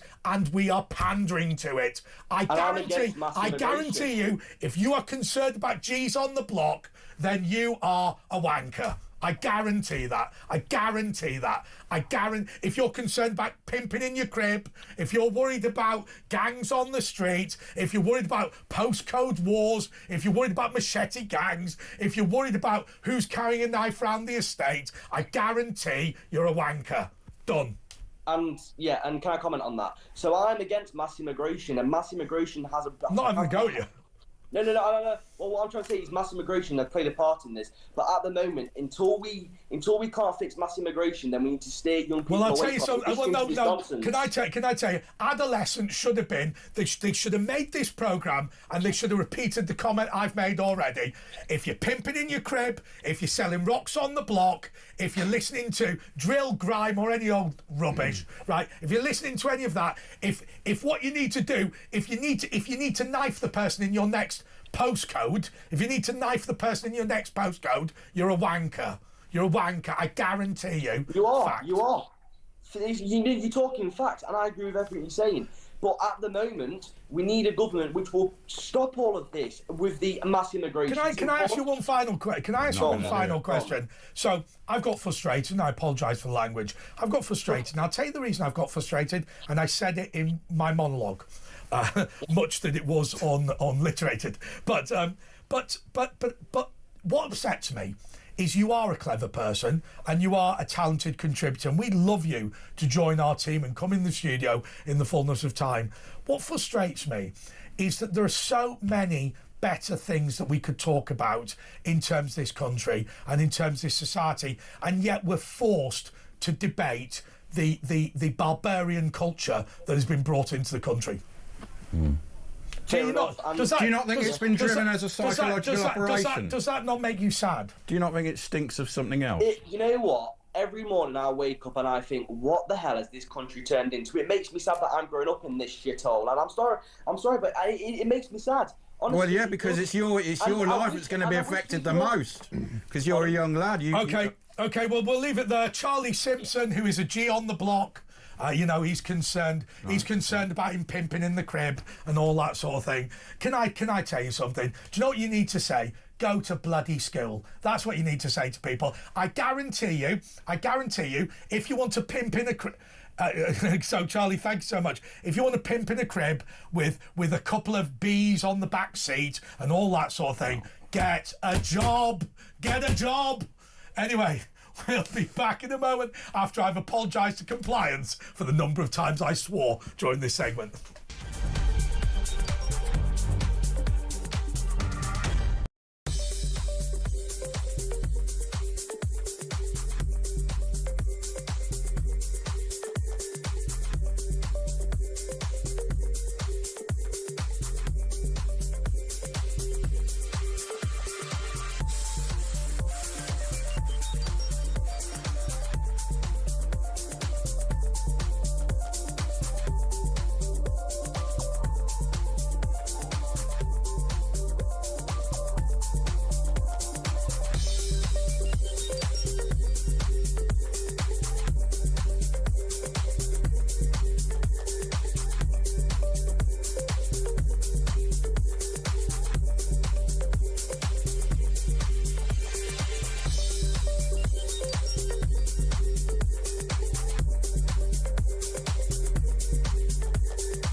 Across the UK, on DAB+, on your smart speaker, on your smart TV, and on your side.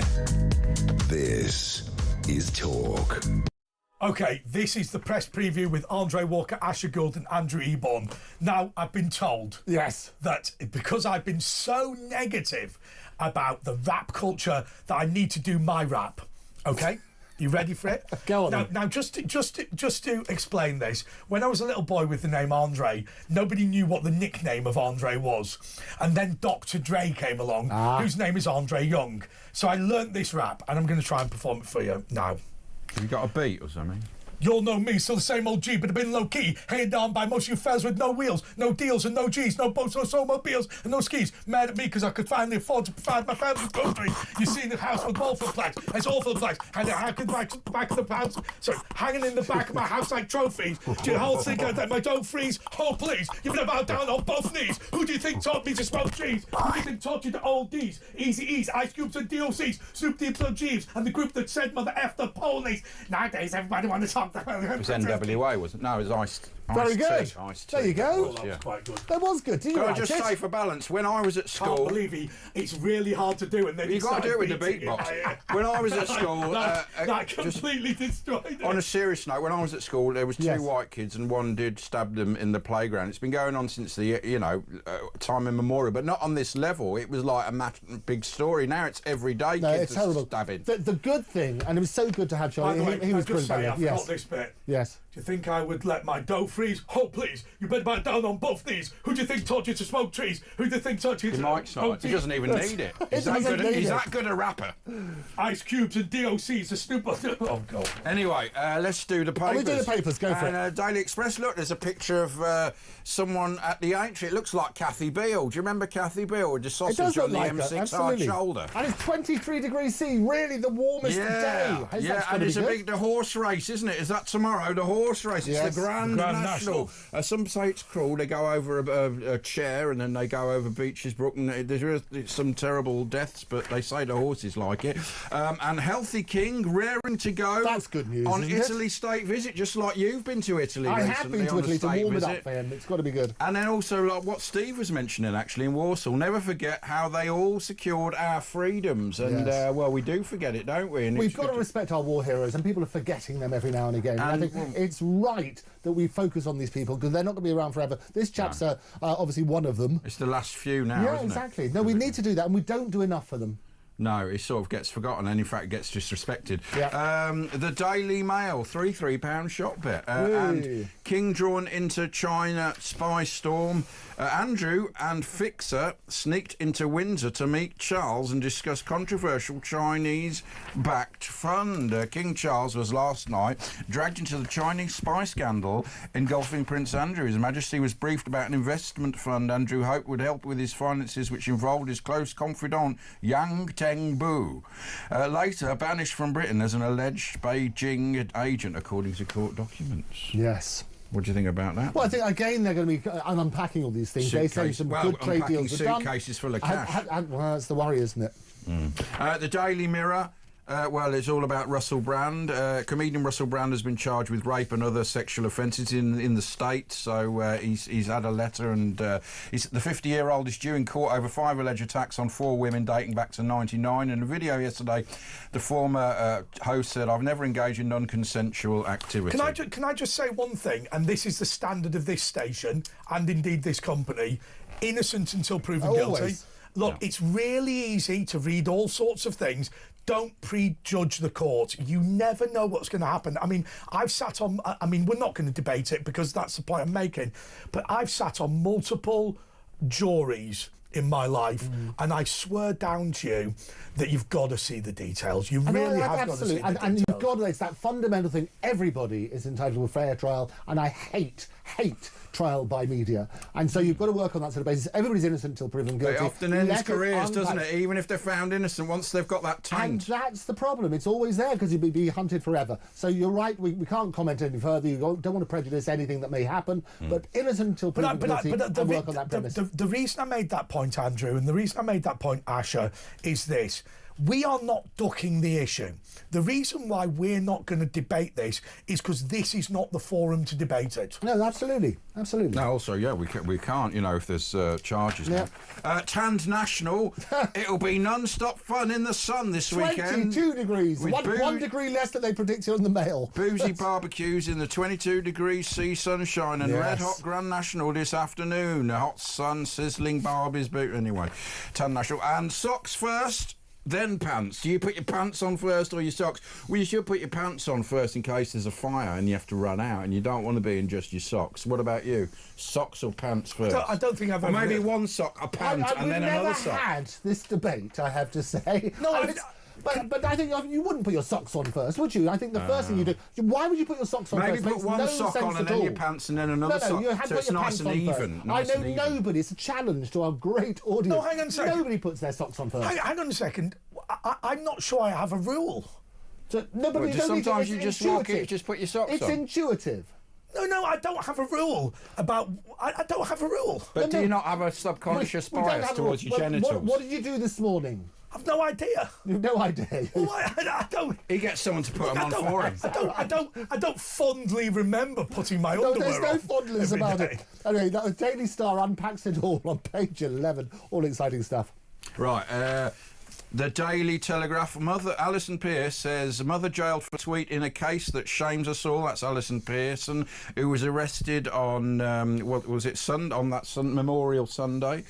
And so, yeah, she's got a story about someone jailed for a case that will shame, and I believe it probably will, if we read the story in the Absolutely. Telegraph. What I love about Matt, who's always brilliant in the Telegraph, he's got this thing about people... Matt? Who's Matt? Matt is the cartoonist. Oh, yeah, Matt. There we go. So, tiny little thing, if your eyesight's good enough, you can see it says, this is Greenland speaking, if US stock markets keep falling, we might be able to buy America soon. Glorious. He's very good, that Matt. But yes, this is the Trump... brilliant. Where stocks have collapsed with this tariffs. I know. It's going to be interesting. But like most stock market things, there's going to be that roller coaster. The dead cat bounce. Have a look at that sort of side. It went like 5% down, the FTSE went down today. 5%. It's going to... You know. But I don't know why people were surprised. No. He's been talking about China this tariff. also did retaliatory tariffs. So what will happen, most people, you only realise it when you basically cash in. Most of these things are going to hit people's pensions. But time will hopefully But this is rectify now the time to buy if you think it's at the bottom. I mean, don't take our investment Get advice. professional advice, because we're not going to give that here. But the reality is exactly that.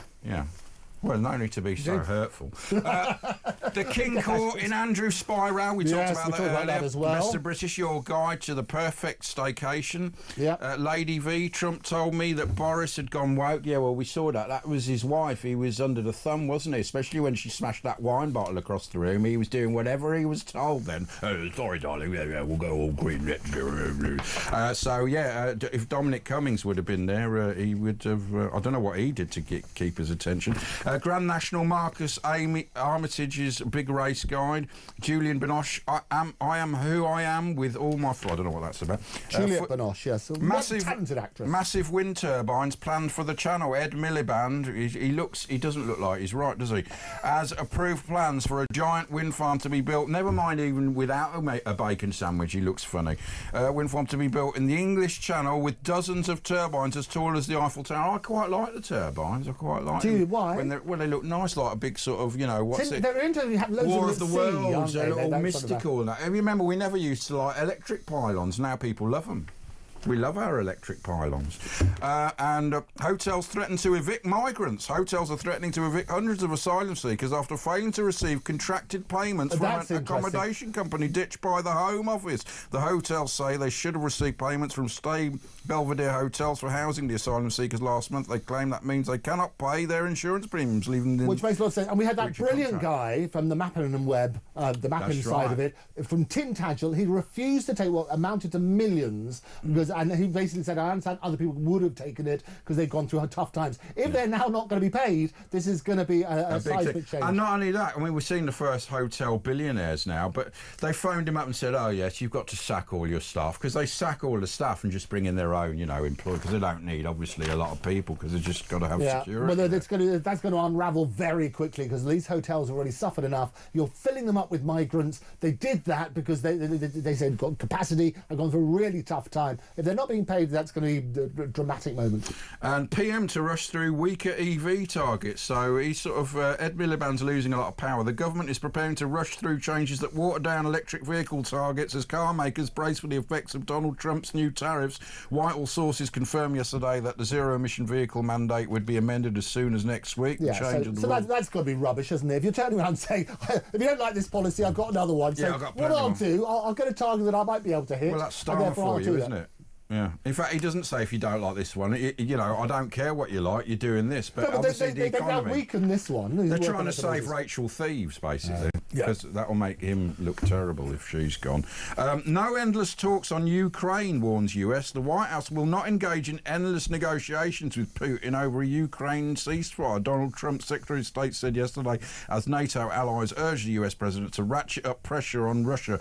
Marco Rubio promised that the United States would know in a matter of weeks whether Russia was serious about peace. Britain and France had earlier urged Mr. Trump to adopt a stronger position against Putin, who has rejected needed a US back. We haven't got the troops to do anything like this. No, but it's stupid, isn't it? We just keep throwing money at it. It makes no sense at all. I like the way that Trump spoke to Zelensky, because what he did, he appealed to his electorate, and he sort of turned around. They're saying we've got problems at home. We can't keep throwing money at Ukraine. But we need the planes. Give us the planes. What they need to do is get him to try and get both sides and work out what it is. And the reality is Putin's just laughing at the moment because he's in a similar sort of way to that to make that make sense. No, we won't resolve it until you sort of work out realistically what's going to happen. But keep on spending money and money and money at this. And we haven't got the troops. 5,000 troops. Well, you need more than that. They can't work 24 hours a day. And you cannot put troops on the ground because then that brings the whole thing into NATO and then you get World War III. We need to stop this. It needs to be stopped fairly quickly. So Trump, to his credit, I say he always wants to try and get this Nobel Peace Prize. This is one of the things, bearing that's the nature of the man. He's looking at that sort of stuff. He's trying to make peace somewhere. Exactly. Indeed. Buffoon. We'll be back after this break.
Across the UK, on DAB+, on your smart speaker, on your smart TV, and on your side. This is Talk. Right, Andre, I don't know where he's going. He's gone to the toilet. He's gone. He's got to point Percy at the porcelain. The FT weekend. There, look, it's pink, pretty and pink. Right, yeah. China retaliates. Nasdaq in bear market. S&P takes 5 trillion hit. Oil tumbles. Fed inflation alert. Global stock markets plunged for a second consecutive day yesterday as investors reacted to the trade war sparked by Donald Trump and China's retaliatory tariffs of 34% on all US imports. There was a massive sell-off. Yeah. But it will be loads of people buying now because it's low. Well, I don't know if it's a sell-off. Yeah. Well, 5% is a lot in a day. It's only 10%. But it's not a sell-off. What it is it's gone down, but you only realise a gain or a loss when you sell, and that's the whole point. But it is entirely predictable. Andre, you can sneak in. Oh, don't go out there. We know it's you. You know, look at him. The most exercise he's had for a long time. I love it. Good. Welcome done. Come on, man. Welcome back. Who's welcome? Andre Walker. Very subtle. Right, and Washington's beer tariff to call time on 100,000 European jobs, Brewers warned. Well, that's self-explanatory. US charges will undermine Asian manufacturing shift. Well, that's quite a good thing. The brand new Orient Express, doesn't that defeat the object? It's meant to be the original. It's supposed to be nostalgia and the sort of glorious stuff. Can you say Orient Expression? You should say the expressive colour. Well, I think you're right in the same way that if you're going to get rid of Whitechapel, then Orient Express has got to be a similar sort of route. It doesn't go to the Orient and never has, therefore. Therefore, it's not a problem. That's true, actually. Yeah, Chanel. I'll tell you what. Do you know what the Orient Express goes to? Go on then. Dover.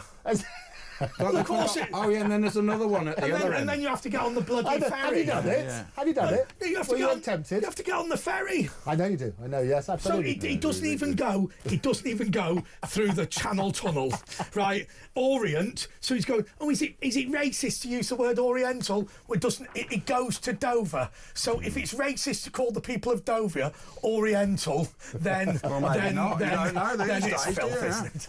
Anyway, crisis talks to safeguard UK amid fears of global recession. UK and EU urge to form coalition of willing to fight crisis triggered by Trump. They're trying to bring the EU. We did better by not being in the EU. Starmer hasn't commented about that. We've got half the tariffs they've got. No, exactly, and that's the thing. But it wasn't down to him. They're saying that's the thing about Brexit. If it was for him, we'd be with Europe. We'd be in a worse situation. So this is the thing. And the special relationship is working both ways. Do you know what I like about the tariffs? Let's ignore Britain. Yes. Let's ignore the EU. Do you know something? all of these, and I said this earlier, man. all of these dump holes in the world, where they're going, oh, UNICEF are here, Oxfam's here, you know. Do you know what? The reason why Myanmar is a dump is because it's got a bad government. Right. Or we sat there, Aung San Suu Kyi, right? I mean, she publicly defended at the UN a genocide, right? She's a bad person, right? And what we constantly do is we go equal but different. Do you remember, you know, the chief of Lesotho asked Britain for a bailout. He's got a Maybach, which costs £600,000.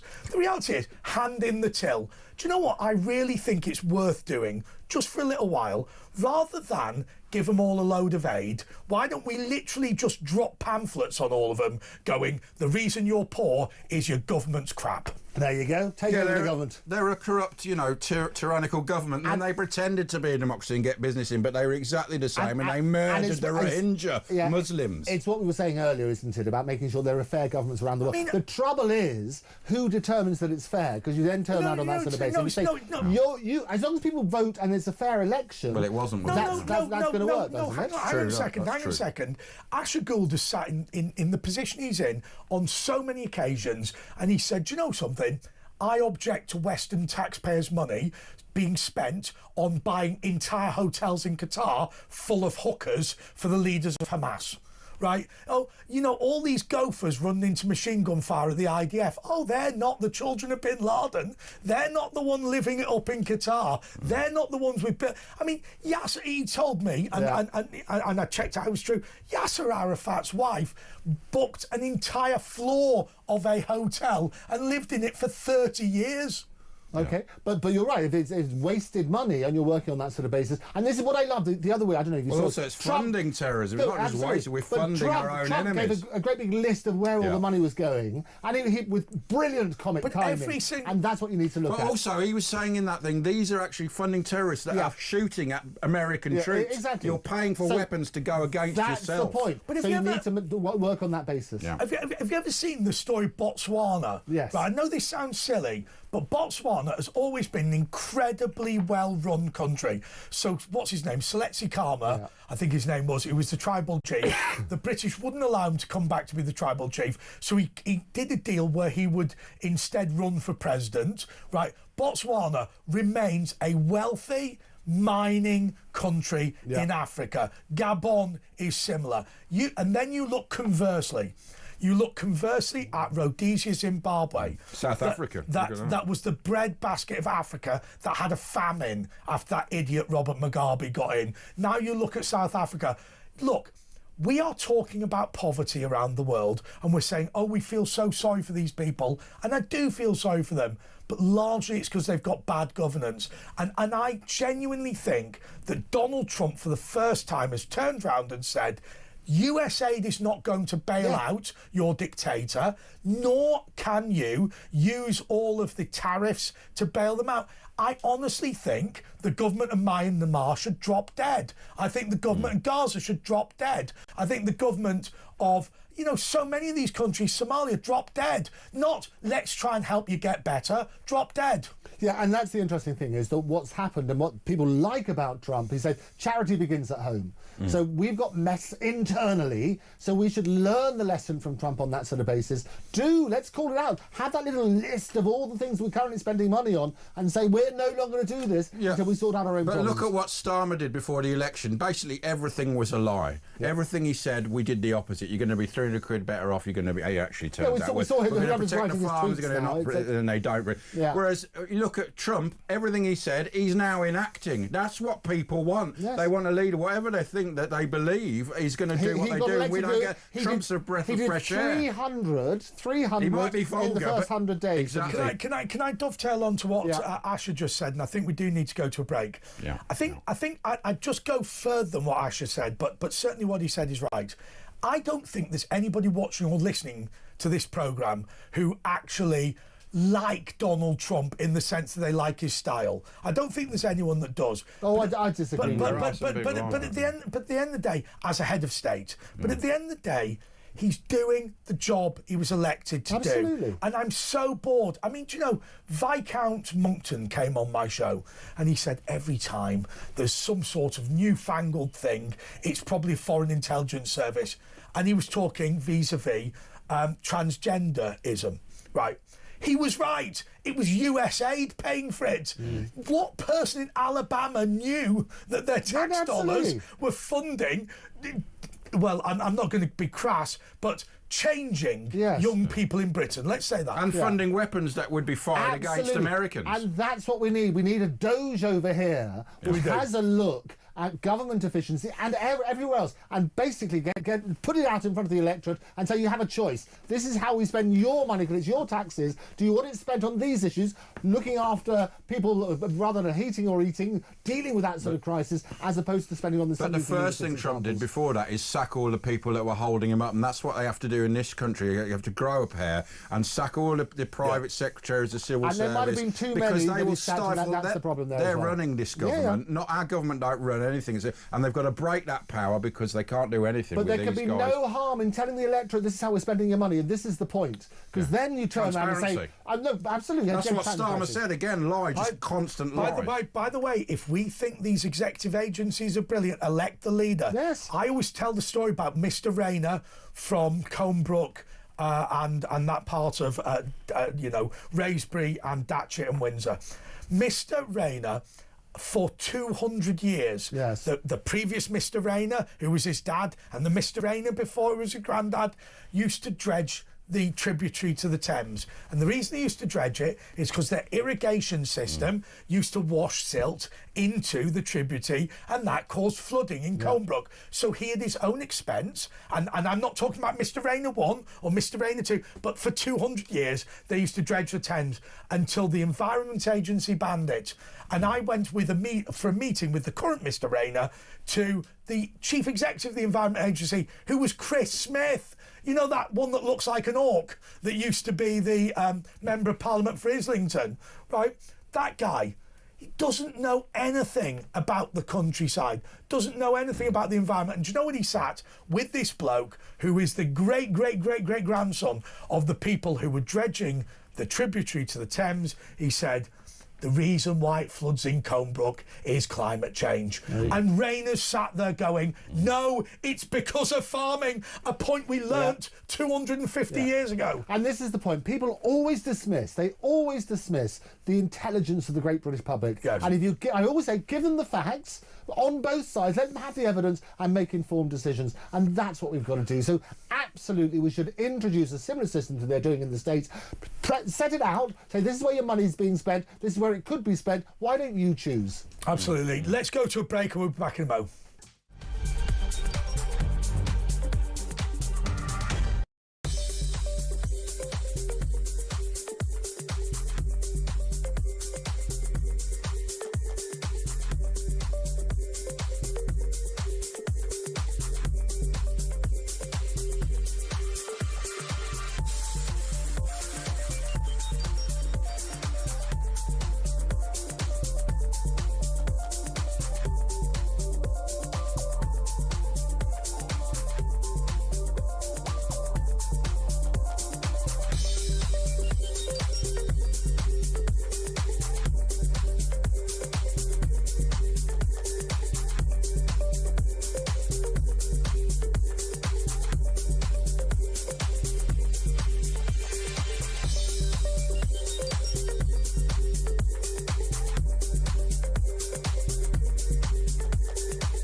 across the UK, on DAB+, on your smart speaker, on your smart TV, and on your side. This is Talk. It's Ash and Andre standing in for James Wales, who's at home reclining. I think he called in earlier, but I'm not sure. 0344 499 1000, because it's the next hour. It's going to be just your calls. Andrew's going to be going at midnight, so you can really have your say. 0344 499 1000. But the last bit of the paper review and the well, we've done that. Can I do this front page? Yeah. Just something that means something for me. And I'm not going to explain why, but I know people in Windsor who are involved in, youth things and whatever. Sir Elton John says, I can't read or see my boys play rugby. Do you know something about him? Actually, he says he's losing his sight. Over all the years, so this is about losing his sight, which, with all due respect, is not why I'm particularly interested in this story. What I really love about this is in later life he's had these two sons, and they're very, very highly engaged. Well, actually, I was going to name some of the youth movements. I ought not to do that, given that would identify what they're up to and what they're doing. But I just love the fact that in the end, he was so depressed, so sad, so kind of, he often said nobody wants to see Reg Dwight, they only ever want to see Elton John. I actually think in the end he found happiness, didn't he? And he richly deserved it. Yes. And people go through these sort of miseries. They always assume those in the public eye are having a great time, but actually he's had a really tough time. And talking about being a parent and so on and so forth, it's so empowering when people in the public eye can talk about the challenges that they have on that sort of stuff. Did you see that very sad moment in the film, which, by the way, was made by Elton John, therefore it was accurate, where his dad came to him and he didn't have a good relationship with his dad, and he said, could you sign this record? Yes. And he said to Dad, and he goes, well, don't do that, it's for Steve at work. I know, it is so painful. But it is things like that often drive these people to become a celebrity. It's mess up to their parenting. And it's interesting because you look at these sort of people, and if you prick me, do I not bleed? If you tickle me, do I not laugh? The reality is that everybody works on that sort of basis. Ray Williams, who's a mate of mine, he discovered the young Elton John. He used to be a session pianist, and he was going, we need a guy to do, called Fat Reg from Pinner, call Fat Reg from Pinner, and he used to come down. But if you're watching Sir Reginald, I'm sorry for chasing you down the road back in No, actually, I'm sorry to be technical, but he's not Sir Reginald. Because unlike a lot of celebrities, he changed his name by default that's right. before receiving the knighthood. Yeah. He is Sir Elton John. Exactly. By the way, can I tell you my joke? Go on then. So there was a long debate when civil partnerships came in about what homosexual partners, gay partners, should have as a title. Yes. Right. So I think the honourable is the sensible thing to go for. But I did suggest that it should be Sir Elton and Lady John. Oh, that. Now if you walked up and said, this is Sir Elton, I'm Lady John, I think actually it works quite well. But would Furnish want to be Lady John? So unbelievably, yes. I've been told, I went to a nightclub once and somebody went, you're not going to believe this, but David Furnish has heard your joke. Oh, there you go, fantastic. And he actually now introduces himself, for a bit of a laugh, as Sir Elton and Lady John. That's brilliant. There is no better name. If you're going to come up with a name for a gay partner, Lady John has got to be the one, hasn't it? It's got to be good. No, fantastic. And isn't that nice? Have you met him? Well, no, can I tell you, my mate... I've chased him down the road. My mate's kids went to the same school as the little boys, I won't name them. Yeah. And he said what was the weird bit about it was they used to come and pick them up after school. Right. And of course, he said what was weird about it was this. He said David Furnish normally picked up. Elton's a little bit older and a little bit ill. But he said once we were at parents' evening, and I don't know why this is funny, but David Furnish walked up to my mate and went, oh, have you met my partner? And of course, there he is. And he goes, Elton, this is Tom. Right? As if to say, and my mate said, it was quite hard to look at him and go, oh, I'm Tom. Yeah. Because it was kind of like, that is the rock star legend, Elton John. But the thing is, with the biggest stars, I found meeting the biggest stars, they're the most normal people. It's the ones who are a bit funnier, the ones that Do you know? The reality stars with the chips on the shop. Where has he made it? Like Paul McCartney's just a normal. I think I've said this before. When I worked at the House of Commons, Sir Brian, it was Brian May, CBE at the time. It's now Sir Brian May, came in to lobby us because he was worried about badger culls and all this sort of thing. And do you know something about him? It was amazing because I'd met David Hasselhoff the week earlier, and the Hoff was difficult. Yeah. But you know what he said? He literally just sat down, explained his scientific reasons against the cull. What, the Hoff? Right? Brian May. Yeah. And then I went, oh, do you want some food? He went, I'll go anywhere.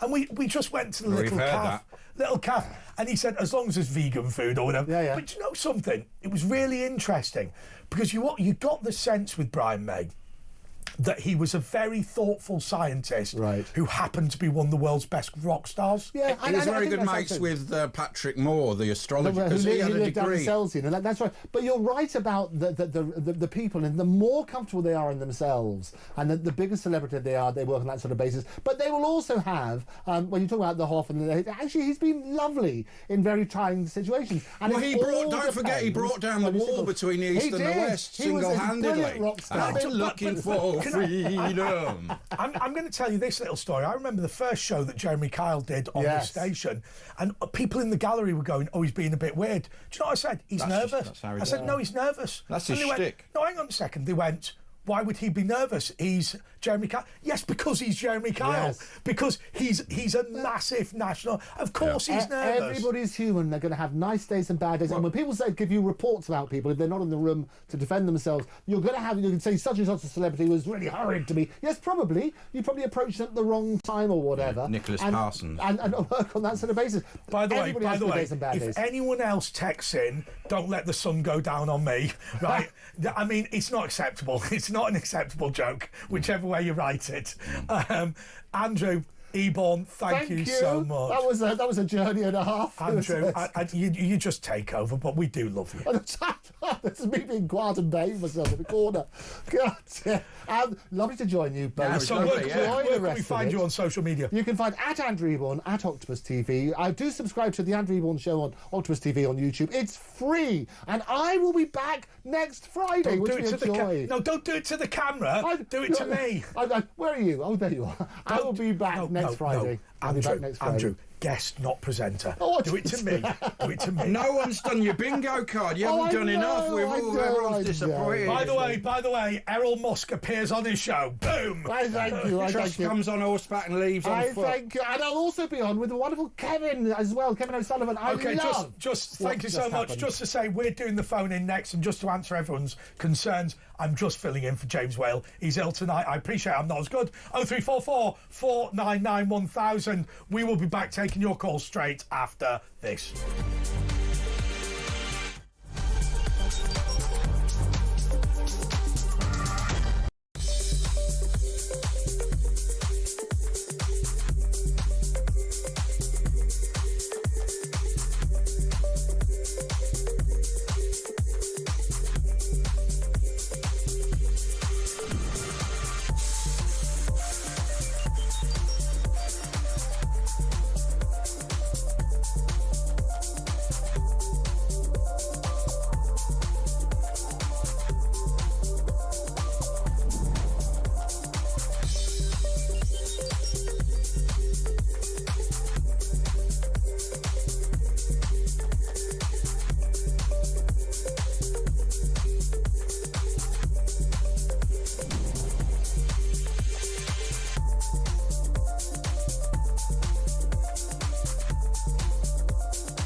across the UK.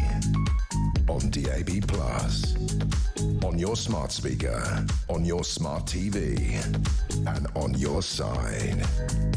This is Talk.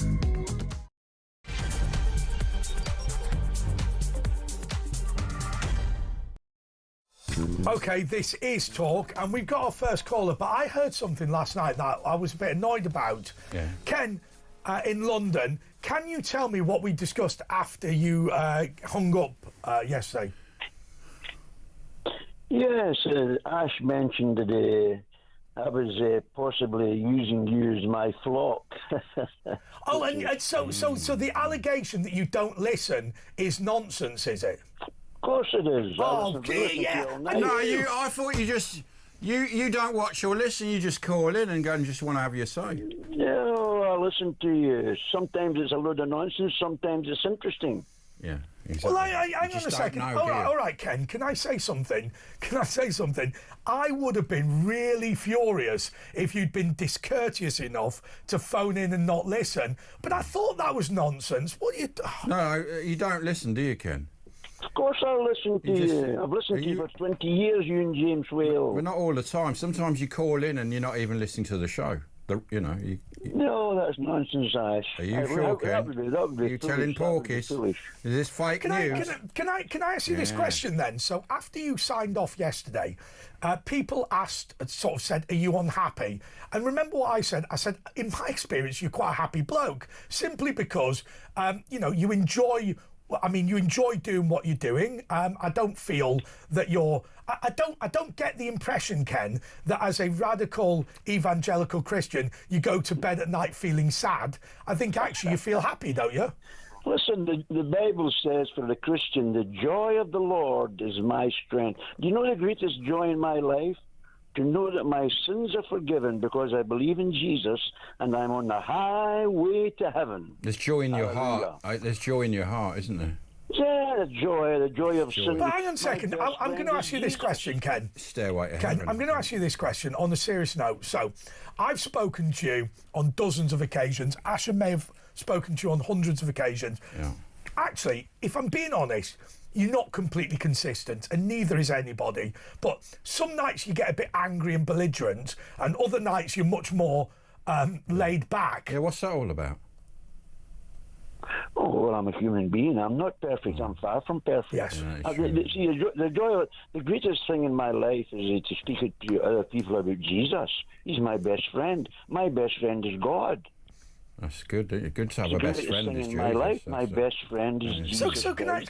We've never. I try and periodically kind of interview and chat to you. Look. Obviously, you started doing this because you have a genuine religious belief. As you know, you and I disagree about the nature of being born again, but nonetheless, I think we're generally on the same page religiously. But one of the things is this, when you wake up in the morning and you take out your sandwich board, and by the way, I just want to say to anyone who's in London, when you see the bloke with the sandwich board and the hat, it is Ken, and he's quite a nice bloke. He quite likes chatting to you. But what motivates you to get up and do it every morning? I mean, I know that you have a religious belief, but so do plenty of people. What motivates you to do it? That's a wonderful question, Andre. I'll tell you what motivates me. Before I was a Christian, I told you before, I used to be an arrogant type of person. After God saved me and changed my heart, He gave me love for people. I'm motivated by concern for the salvation of souls, because I know in the deepest of my heart there literally is a place of punishment called hell. And God doesn't want anybody to go there. So God has told us as Christians to go out and pronounce the good news that He offers everyone, whoever you are, wherever you come from. That's fine, Ken. That's fine, Ken. But remember, a great number of people, and I'm not being critical of these people, will preach within their own community to reinforce the love of God amongst people, which I think is a legitimate thing to do. Why take this to the next step? Why get the sandwich board out? You want to save their souls, don't you? Yeah, but so do other people. Say that again, Andre. So what I'm saying is, You have, if you like, a ministry, as we'd call it, which is going out with the sandwich board. Why choose to do that? Why not, go to the sick? Why not preach in a church? What is it specifically about this? Because everything that you've said about your religious fervour, which, by the way, I commend, everything you've said about this religious fervour doesn't specifically explain why you do what you do. Well, Jesus commanded the church, he says, go ye into all the world and preach the gospel to every creature. Would you go to that island where as soon as you get on the beach they spear you to death? Because that would be a test of your faith. Listen, you haven't got that much faith, have you? Listen, when I go like a out, politician. I can assure you of this, I don't like drawing attention to myself. It happens. You don't like, you wear a sandwich board in the middle of Westminster and shouting and singing. You call a national TV show every night and you say you don't like drawing attention to yourself. No, not to myself. I want to draw attention to remind people of Jesus. Listen, there's an awesome prophecy in the Bible. Listen to this prophecy. It's in the book of Psalms. Go on then. The wicked shall be turned into hell, and all the nations that forget God. So as a Christian, I take a responsibility to try and remind people it's of a mitzvah, God, His love, His mercy, His judgment, hell, heaven. Thanks, Ken. Nice one. Another satisfied customer.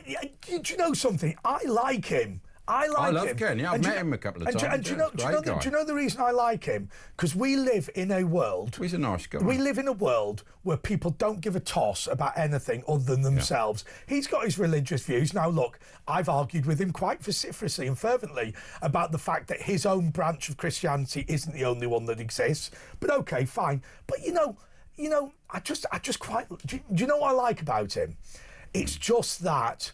In a world where everyone's obsessed with Lamborghinis, he's obsessed with, trying to persuade people to be better. Anyway, question mark, you're welcome to phone He's already got the Lamborghini. He has not got a Lamborghini. Larry is in Merseyside. Larry, you're on talk. We got an answer machine message on the Panasonic. Myself, have I got an answer machine? Lowry. Yeah, hi. Yeah, get on with it, come on. Oh, I want to say, every that Andre and Ash have on the programme, why can't they dress for the guests? They both What tonight. do you mean? I've got a nice shirt and jacket. This is a tweed jacket and a shirt. I mean, yeah, maybe you're right there, but I mean, this is a nice shirt. It's quality, and this is not a.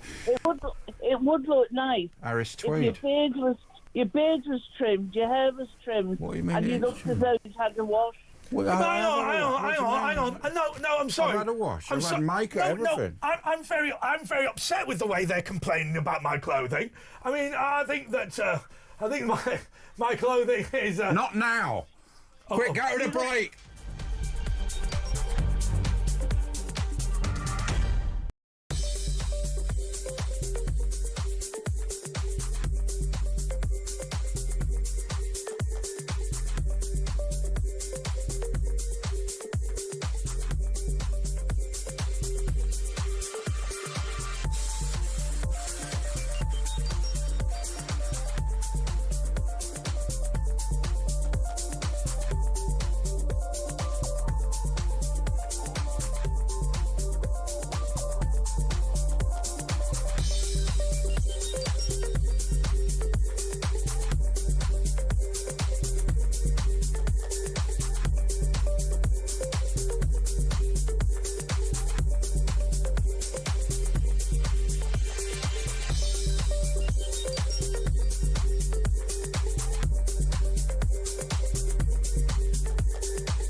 across the UK. On DAB+, on your smart speaker, on your smart TV, and on your side. This is Talk. Well, they told me a jockstrap was acceptable. I mean, also, the other thing is, it's a rubber chair. Oh, sorry. Hello, this is Andre Walker and Asher Gould sitting in for James Whale, sliding off the chair. OK, so I've been in a bit of trouble and I want to make a statement now. Stop. We at Talk Radio take very seriously our commitment to diversity and inclusion for those members of the community who were offended by seeing the outline of my private parts Testes in what they thought was a jockstrap. I wish to now apologise on behalf of myself, Asher Gould, and indeed the whole of this company. It was not acceptable, and I accept that my behaviour was poor. However, I will say they were quite big, weren't they, ladies? It's like Right Said Fred. Right Said Fred down there, wasn't it? Therefore, all the girls were going, come on, big boy.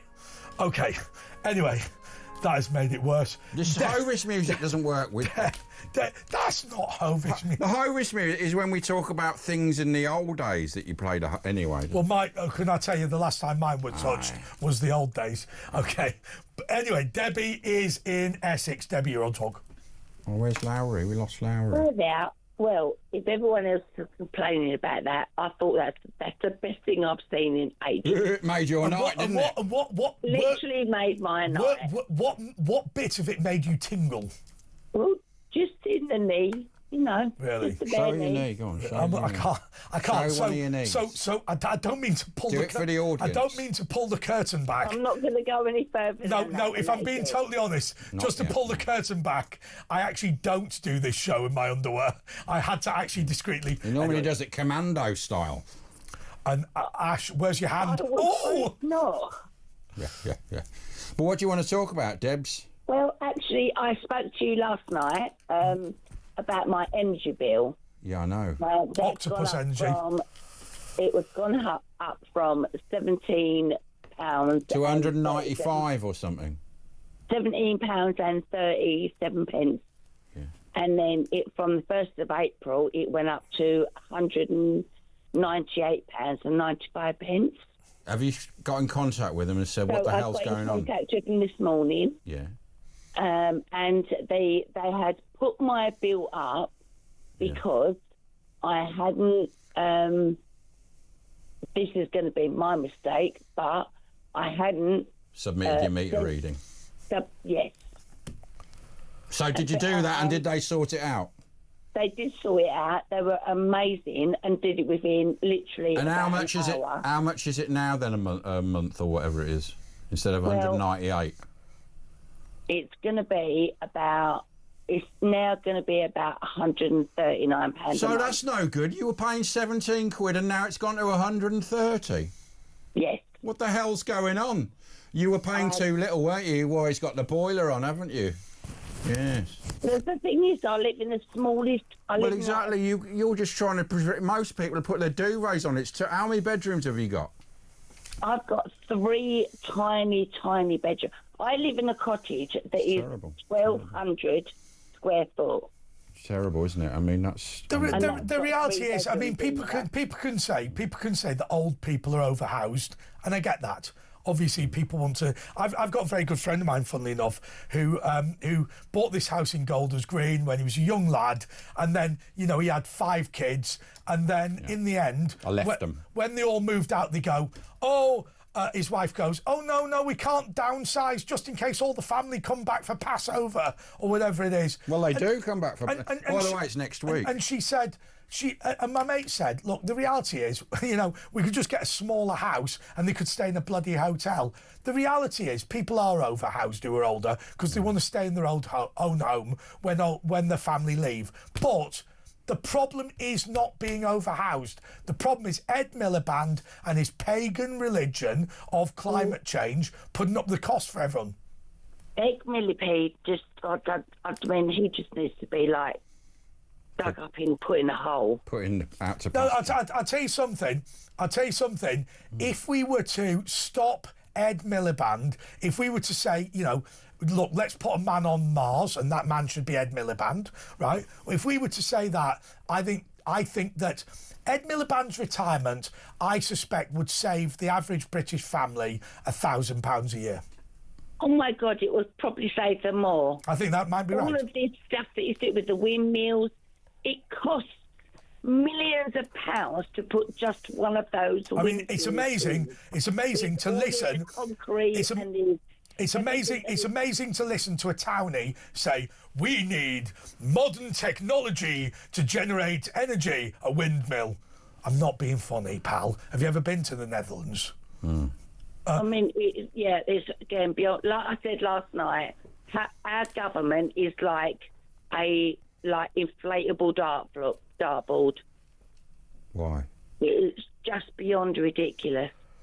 Oh, yeah, well, that would be, wouldn't it? Because the darts would burst. Thanks, Debbie. Let's go to Cindy in Michigan. Thanks there, Debbie. That was great. Oh, yeah, she was very entertaining. Yeah, thank you, guys. You guys look so good. Yeah. There was somebody. Oh, that hold was on, Cindy. Can we complaining just about play? your We've got an clothing. answer machine message. Can we hear? Let's play the answer machine. Oh, no, let's hear the message there, Cindy. Gosh, it's Cindy in Pigeon, Michigan. Guess what? I want to tell you so bad. I'm trying to get on the show, so tell them to call me back. I've got a surprise to tell you about. So let's talk. So that was like "Justify My Love" by Madonna. I want to wait. Yeah, you got a nice raspy, nice. Justify my love. I was so anxious to tell you. Guess what? I'm coming to the UK. I booked my flight last night, and we spoke last night. Oh no, remember? we didn't mean it when we said come here. You haven't seriously gone out there. We didn't think you'd actually do it.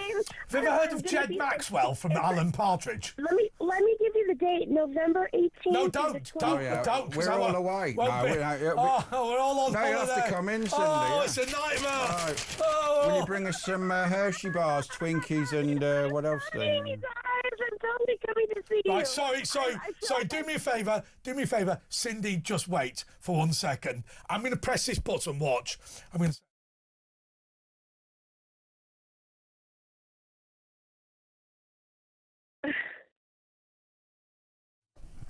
So, is that security? Yeah, what happened? Sorry, stop. Speak. This doesn't go. That was almost a good joke, it just didn't work. Okay. Here's what I'm going to do. We're going to have another go. Because I apologise. If I press this button, I'm going to speak to security control. Okay, security control, are you there? Come on, security control. Hello? Oh my Okay. God, Listen, no, stop. Listen. There's a bird from Michigan called Cindy, right? Ban her from the building. Sounds like a limerick. She's banned. She's gone. But do it. Just sound like you're hard. Don't sound like a producer. Right, go. What does she look like? No. Cindy Lauper. She looks like Cindy Lauper. Okay. Keep your eye out for her. Okay. So this has been at best a poor effort, right, in terms of me and you. What you've got to do is this. You've got to do your generic police voice, which is, hello, there's security control. And then you go, listen, I'm very worried about Cindy. All right, mate. What we're going to do is we're going to secure the building. We'll make sure there's no problem with any of your people. Right, have a go at that. I'm the woke wabbit. I don't know what you're talking about. I do protest. Just wasting our time. Cindy, have you got any thoughts? Cindy, any thoughts on that? None. I'm glad. Do you know what the best bit? I think it's totally unprecedented. Do you know what the best bit about that was? I showed Asher I'd press the button and speak to the gallery. But you actually did and then what I didn't realise was, in my experience in this, that actually it just muted me, and all that went out was nothing. I wonder what you. So, Cindy, how much? For me, you just hit mute. Can I just inquire, how much was your ticket to come here, and where have you booked a hotel, or are you coming on a boat, a dinghy? Well, I'm gonna look. I have to start doing my research. I have to start looking at hotels, like where. No, just get a flight to Brighton and get on a dinghy and just land at Dover, and you get free as long as you want. Right, Cindy. Cindy, I'm going to give you some good advice. We're going to give you some good advice. Please. Right. Please, because I have to do research and stuff. South London is smaller than North London, right? The place. Where do I want to book my hotel? There's no underground stations. Okay, shut up, and I'll give you some advice. Tottenham's lovely. No, I'll give you some advice. Give you some advice. Remember Enfield? Lovely, gorgeous. I'll give you some advice. When I want... Okay, so we are sat in what's called London Bridge, on London Bridge Street. We are south of the river, but we're incredibly central. What I always do is stay at the Elephant and Castle Travel Lodge. It's 80 quid a night. Right, can I show you something? Literally, this is a... I'm staying there tonight. Right, 410 for anyone who's interested. Andre, what's it called? Elephant and Castle, stick it up your... Elephant and Castle Travel Lodge. And the reason I say that is because people think South London is huge. It's half a mile from the... it's not really... It's right on the river, so it's not really... You know, South London doesn't really start apart from a mile after the Thames. It's a mile from Tower Bridge. Yeah, because I'm coming by myself, and I just... Are you rich? Have you got a few? You've got a few... Because you're American, you've got loads of money. Can't you just stay somewhere like by Buckingham Palace? Oh, yeah, I could be at the Hilton, the top of the Ritz. The penthouse. The Dorchester's nice. You're invited. You're all invited. Right, I've got to tell you the best story before we go to the break. Claridge's. Cindy, I've got a friend of mine who's an incredibly... Put me on after the break, too. Okay. I love you guys. I don't get a chance all right. to talk to you much. We've got full board of becoming calls. tiresome now. Okay, so I've got a friend of mine who's an incredibly grand guy, and he's made it into the House of Lords, and he sort of talks like that. And when he went to Conservative Party conference one year in Bournemouth, he phoned up my friend, and he shouldn't have done it. He went, "Listen, Dan, I want you to order me my hotel." Anyway, my friend Dan, it's fair to say, organised him his hotel. And when he arrived, he phoned up going, "It's called the Pink Palace," right? There was this place, and it even had a jacuzzi facility in the basement. And this guy, they're all in tigers. Went absolutely crazy. I think we have to go to a break, don't we? Yeah, all right. Yeah. Let's do that. We're back in a moment.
Across the UK, on DAB+, on your smart speaker, on your smart TV, and on your side.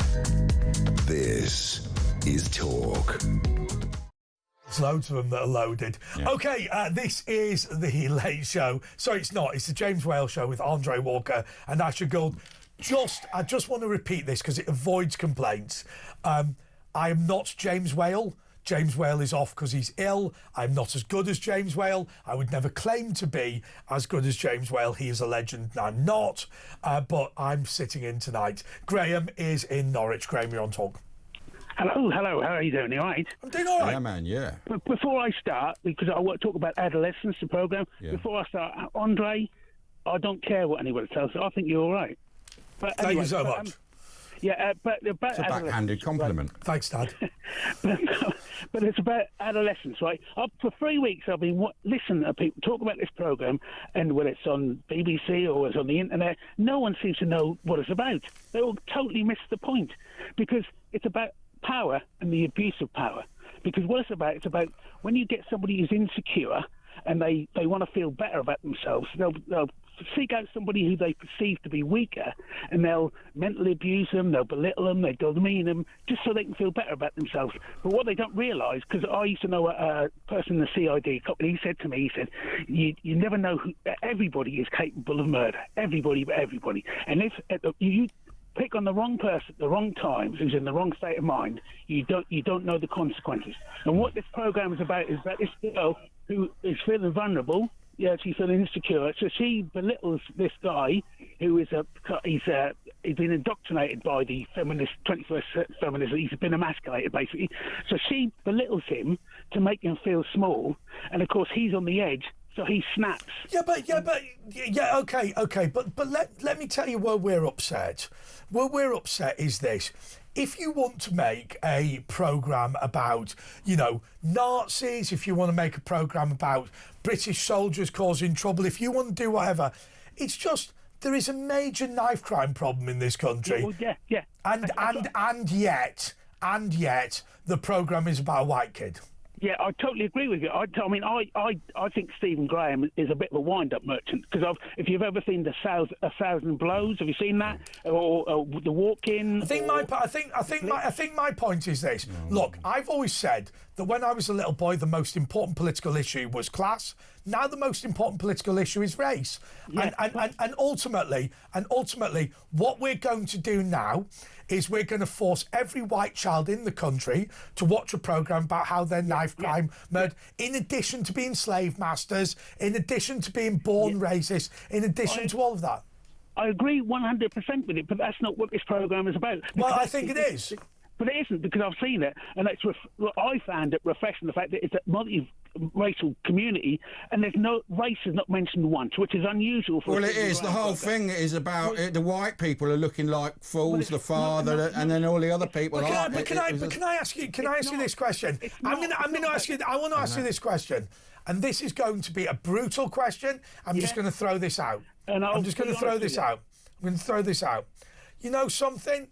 Stephen Lawrence was still talking about Damilola Taylor. Yeah. Damilola Taylor, nobody cares about Damilola Taylor. Yeah, I agree 100% with you, but that's not what this is a programme about girls who abuse boys, because boys have been emasculated. To be fair, I will say one thing, Graham. To be fair, our lead producer strongly agrees with you on that. But that is what Jordan Peterson. Girls they won't use violence. They'll use reputation, bringing down someone's reputation. That is what happens in life without the internet. I mean, the internet has made it all worse. And people are saying it's ridiculous that we allow under 16s. In a few years' time, we'll go, it was ridiculous, like allowing smoking for 8-year-olds, which probably did years ago. But, they're going to look at it and go, we should have never given kids these smartphones. It rewires your brain, your frontal lobe. They can judge kids if they were born in 97, they were addicted to this app, and they can it changes the actual formation of the brain. And going out and playing outside actually changed all the neurology in their head. Kids are stuck inside, and you get this online bullying and belittling and stuff like that. And this is where so it exacerbates the problems. Ash, you've been brainwashed into believing it, because back in the this whole programme was about brainwashing people. Sorry, Graham, stop. Do me a favour, right? Why don't you make the case which Chuck, our lead producer, has attempted to make multiple times to us, which is this: hey, listen. The big problem with the Conservative right is that we're paranoid about these things. And actually, for once in our lives, stop moaning because the kid's white and start accepting it was a decent show. Do me a favour. For people... I don't think it's a great show. It's okay, but I don't think it's about what you think it's about. Back in the 1800s, they claimed gangs of boys would beat up and they would fight each other. And the intelligentsia of the time, well, why are they doing this? And they thought they'd come in, but they said bad parenting, and they were reading too many Penny Dreadful novels. Well, why are the government insisting this should be shown in schools? They're talking nothing about black kids killing other black kids. They're talking nothing about rape, gangs go. They don't want any investigation. But this, which it doesn't go on, 59 people around the world have been murdered from incels. This is all linked together, right? It's all because basically you're letting all these hundreds of thousands of men in who basically think about sex and violence all the time. So this 21st century feminism is in for a big shock because they don't realise you by belittling boys because these girls feel emboldened is going to have consequences, and that's what it's not about the internet or Andrew Tate or any of this crap, and that's you can't say about the government because you know as well as I do, as everyone does, Keir Starmer and the government are a complete bunch of idiots. Can I ask you this question then? Yeah. Which I think is important. I'll tell you the reason I'm so.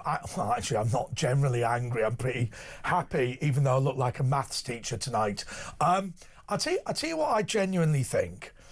I deeply love my nephew, Benjamin, who's about 10 or whatever. I paid for him to go to some posh private school and all that sort of thing, frankly, because I've made a couple of quid.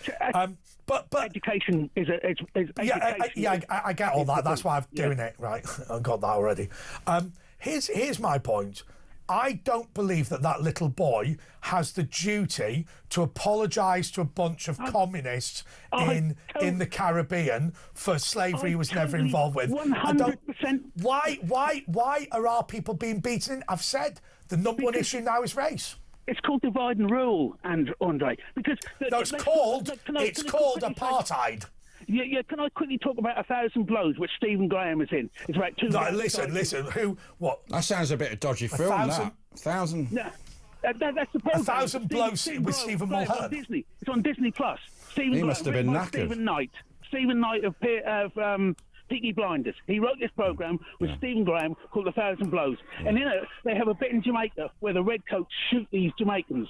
But what they don't tell you in the program, let me finish. What they don't tell you in this program is actually Jamaicans were complaining about the conditions and the pay and the hours they had to work in where they were working. They weren't slaves; they were just normal workers. Well, the British government said, well, you're getting the same pay, the same hours, and the same conditions as English workers in England, and that's when they all kicked off. So that's basically saying that the establishment treat everybody like the scum on their shoes.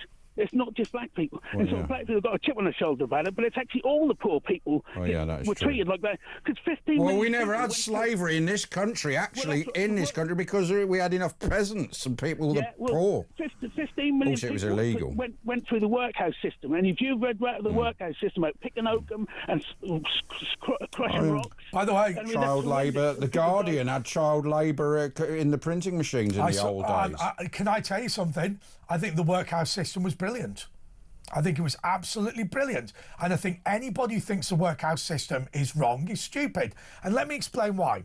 So, first and foremost, clearly the workhouse was a step forward. It's easy to look back in the past and go, hey, why would you have a workhouse? Because the generation before, people starved to death. But actually, what the workhouse was at its heart was every single parish had a legal duty to look after the poor of that parish. But I'll tell you what they didn't do. They didn't stick them on the bloody social for 20 years to eat pizzas and drink special brew. What they said was, we will come up with a system in each parish to look after and support people. Well, now, I suggest you read People of the Abyss by Jack. Well, I suggest you let me finish. Oh, I've read that book, yeah.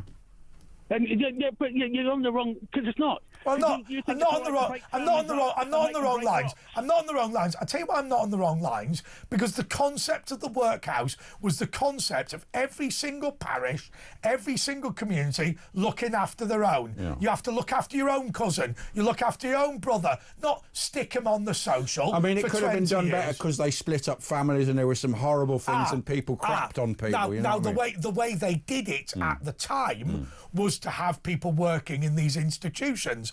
OK, I get that element of it was bad. But the fundamental concept of saying, rather than having a national social security system, you look after your own community. And you know what the big benefit of looking after your own community is?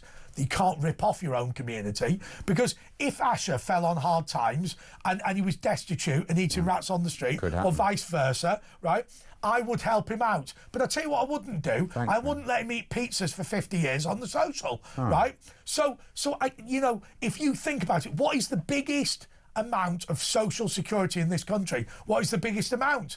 Parents funding their children. Have you tried to find a job? Have you tried to find a job lately, Andre? Yes. I know people have found a job. There's a girl down the road from me. She tried to get a job. 300 people. There's a girl down the road from me who tried to find a job. Well, that's helpful for a national radio and television broadcasting. I mean, the workhouse, the modern-day workhouse would be more like a Premier Inn. It wouldn't be terrible. And remember, gruel is Horlicks. Before everyone slags gruel off, we found out it's Horlicks. I've told you, Graham, a fact that we are sitting thousands, millions of people on the social for years. Do you know something? I look opposite me at the young people working in the gallery tonight, right? No, I'm being deadly serious here.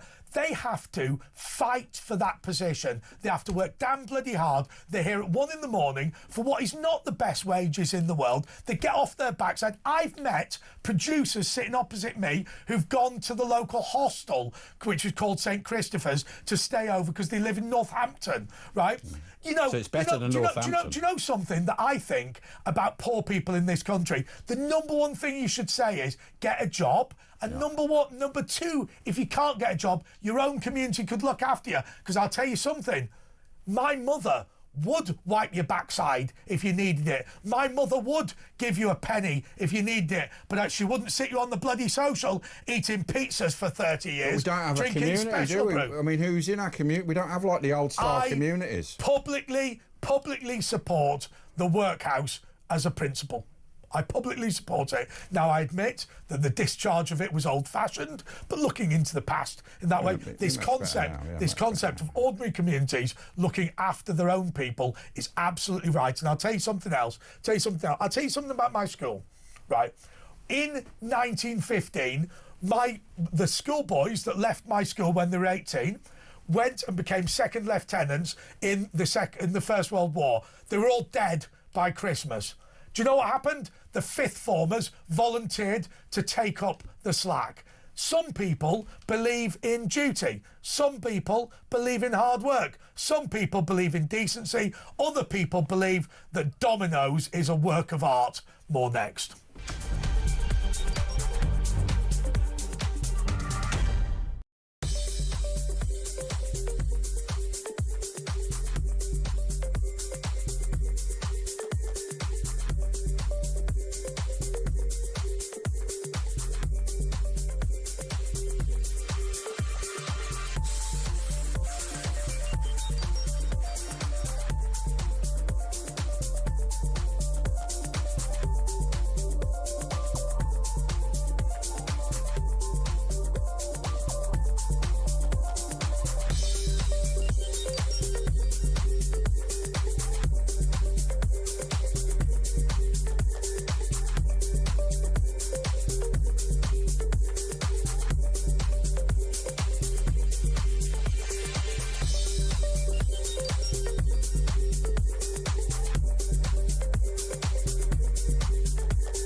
across the UK.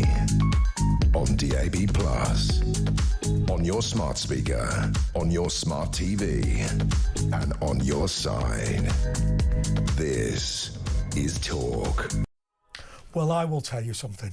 What is it? What national broadcast in this country publicly supported the workhouse?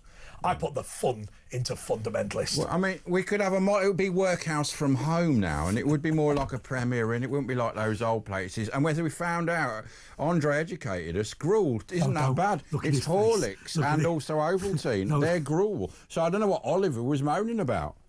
Okay. 03444991000. So just to be clear, look at the producer through. So behind the camera, there's a big window where we can see the producer. Do you know about gruel? There is nothing that makes him more angry than the gruel discussion. But did he know already about that? Gruel is actually Horlicks and Ovaltine. We are the Ovaltine. Okay. Do you like gruel? What's your favourite, Ovaltine or Horlicks? Is there another gruel we don't know about? Tell us about your favourite gruel. So we've had a conversation. About gruel in the past. Are you too cool for gruel? For most of the reason they often say the reason that Europe is so successful is because we're not lactose intolerant. That is to say, we're able to drink cow's milk. So we were able to live off gruel, which is wheat or barley. Look, he's kicking off. It is delicious gruel. I mean, I didn't know it was. Wheat or barley mixed with milk. So that is Ovaltine, that is Horlicks. But also, to be fair, cornflakes are not far from gruel either. Well, they were originally, we were talking about that, weren't we? So they were originally a health food. For mad people. So okay. Quaker oats. Yeah. Yeah, gruel. It's all gruel. But right, I was thinking. Quaker oats are gruel? Yeah, because I love it. I love gruel. Well, oats and milk is gruel. Is gruel. That's what it is. I used to go to Bourneville College, which, if you don't know, was the chocolate is not gruel. Cadbury's was set up by Quakers, and when you go, there's no pubs there, and all the people, it's like Stamford Hill with the Jewish people with the hat, but they're all wearing the stuff like on the Quaker porridge. They actually wear the wigs and the stuff. You see them all walking around in Bourneville. Okay, so the number one thing our producers have said to us is the biggest ratings loser is the debate about what is gruel and what is not gruel. They always say nobody listens to this. What is gruel? And the best thing is we're looking at them. They've seen us do this like 8 times now. But they know what about is gruel, don't they? What is no, I'm going to do this. Stop, just in case anyone tunes in. Hello, this is the phone in tonight on Talk Radio. Do you believe that cornflakes are gruel? If you believe that cornflakes are gruel, phone 0344 499 1000. Press 1 when you answer. I've just made that up. If you believe that Weetabix are gruel, 0344 499 1000. Gary apparently wants to talk about gruel. Gary is concerned about gruel. Gary is in West Sussex. What's your gruel-related story? Well, I'll try and relate, but as far as I know, guys, hi, by the way. Hello, man. Andre, Ash, and Andrew. Gruel, Kellogg's, cornflakes, you'll get more vitamins from the box than you will. No, that's not true. They are delicious as well. I think, have you had crunchy nut cornflakes? I became a crunchy nut. I think it's reasonable to say that marketing sticking wheat into full fat milk and throwing sugar on top as a health food, delicious, I think has been debunked. There are healthy. There is healthy bits in it. They do they add niacin, whatever that is. Yeah, you're right. Niacin. What about sugar puffs? You're sugar. It's a honey monster. I want my honey. I knew a bloke who played the honey monster in the adverts. Oh, they're not called sugar puffs anymore. It's called honey monsters. Oh, okay. By the way, sorry. Can we stop? Can we stop for a second? I think it's fair to say that if you puff up a piece of wheat, it's acceptable to call it a sugar puff. I think the suggestion... Is that what it is? The suggestion that is in any way related to dating is ludicrous, right? It's ludicrous. You puff air into a piece of wheat and it puffs up. Get in my body, but if I put a lot of sorry, stop, sorry, okay. sorry, I hadn't realised that it was the sugar in the sugar puffs. So they're just called puffs now. I want to ask Ash about Birmingham. I was going to make a serious point. Well, apparently there's rats the size of pigs running around Birmingham now. Huh? There's rats the size of pigs in Birmingham now because, like, the council are not doing their job. Why can't people that are in the ability of billionaires or people, captains of it, why can't they do something to save Birmingham? Because it's England's second city. It has a lot of historical... Too late to save Birmingham. I can't lie to you. I was in Birmingham for the Reform UK local election launch. Let's not debate that because there is an election going on. However, I thought they'd improved it. I genuinely did. I've been from from New Street to Broad Street before, and it was a real toilet about 10 years ago. It has improved. Well, they've cleaned up that little bit in the centre probably, but you go out to the suburbs, it's just, well, rat size of pigs. I mean, I accept that. Hampton. Oh, I like being a Brommy when I'm in Wolverhampton because it's such a... So are you Japanese? It's not. Wolverhampton's not in Birmingham. No, I know. It's outside. It's in the West Midlands. Yeah, it is, But if anyone's ever been there, it puts your own problems into perspective. So that's your recommendation to go to Wolverhampton? So can I ask you this question, Gary? I want to ask this. So, obviously, I went into the centre of Birmingham, and it had improved based on what it was like 20 years ago when I was last there. I mean, I suppose that's not saying much. I mean, most places have got better in 20 years. But what the complaint, my understanding is from my colleagues who are all messaging me now, is that actually Birmingham has been surrendered to third world culture, and actually when you go to bits of it, it is little Pakistan. Well, look at the MP in Moseley or Hall Green. He's not worried about the rats the size of pigs. He's worried about an airport in Pakistan taking 3 hours to get there, and he's meant to be representing people here. I mean, what's going on with our parliament? Ash, you are educated and intelligent and well balanced. You must know that there are historical reasons why Birmingham has been the home of people from overseas because of the motor industry, etc., etc. If you do that and you don't want to do the work yourselves, then you have to recruit people from third world countries. Well, okay, why shouldn't we do the work ourselves? Well, because we don't like getting our hands. Well, hang on a second. So when I was a child, when I was younger, when I was a child, I did a paper round. When I was a teenager, I worked in a warehouse, and you couldn't get harder working people than the people of Birmingham during the industrial age. Well, hang on. What we're saying is that I, as a taxpayer, should pay for your lazy backside to sit on the social for 20 years and import people from the third world to do the jobs that you don't want to do. Oh, they've decided to go on the social as well. Do you know what I think we should do? We should raid the council estates of Birmingham. We should raid the council estates of Northern England, and we should say, hey, do you know what we're going to do? We're going to give you a decent manufacturing job that actually pays the bills, where you and your wife can both survive off one income. Let's try that for a while. You've stunned him into silence. Oh, but the thing is, industry's failed in this country. We can't afford wages of people. And look, we've got the most expensive energy in the world. Industries. Look what's happening in Germany with their industry. They were once an industrial powerhouse. They're on the way to where we were in the 60s. I think we can afford it. The problem is we've got things completely wrong, right? There's no value in sticking 2 million people on the social and importing 2 million people from Pakistan. Costs you a fortune. And lowering the wage so no one wants to work. I know it saves money for Uber. I know it saves money for Amazon, but it doesn't save money for the country. Well, look at our average wage being half at what it is in Europe and America. If you think getting a comb delivered for 50p and it gets delivered for free, if you think that's cost you nothing, it's cost you people working like rats, it's cost you people on the social, it's cost you undermining your local town centre. Low wages. It's cost you a fortune. It's cost you a fortune. Amazon's the most bloody expensive thing you can buy. And by the way, the electronics are crap. Don't buy any of the electronics. Listen, somebody's... I'll play this voicemail and then we'll put somebody straight through this, Tom. Evening, Andre, Ash and Andrew. This thing with Ben Habib, he gets everywhere now. And I'll tell you what, I used to like Ben Habib. I thought he was great. But he's just become some bitter and twisted old man. And the way he's going on is he's going to die. Yeah, I forgot. Die a lonely old man, because he is bitter and twisted and won't let go of the bone. Well, anyway. Happy Friday. Thanks, man.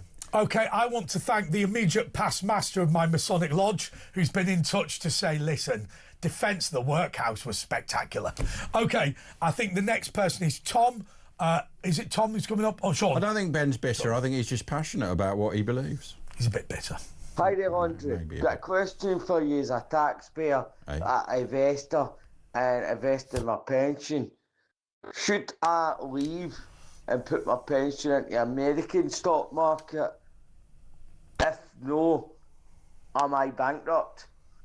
It's absolutely, absolutely vital that you do not contact a media show, you do not contact a public thing like this and ask for financial advice. Buy low, sell high, or is it the other way around?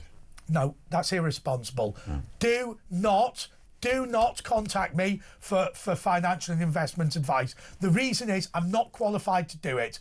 Even if it was legal for me to give you financial advice, I would not do it. What you need to do, and what people don't realise, is go down to a local financial advisor, preferably at St James's Place Wealth Management, where one of the partners is my brother. But no, I'm joking. But what you don't understand is a properly accredited financial advisor by the Financial Conduct Authority will take 50 quid a month or 20 quid a month. Yeah. You don't need to be Donald Trump or a big player in order to invest with them. Go down to somebody proper. And even if you go to the best financial advisor in the world, you still might lose your money. You've always got to remember. Well, that's a financial advice. Gas. Haven't we been to gas? By the way, to the gallery. He's got more. I've tried my best to demand. OK, gallery in West Sussex. Here we go. He's still... Yeah, Andre, I was trying to tell you that you were coming out with all this stuff which is very typical working class, piffle, nonsense and ignorance. I'm very sorry to tell you the truth. I don't like making enemies. You should listen, at least Ash and James have education and knowledge. Well, yes, but you are coming out your...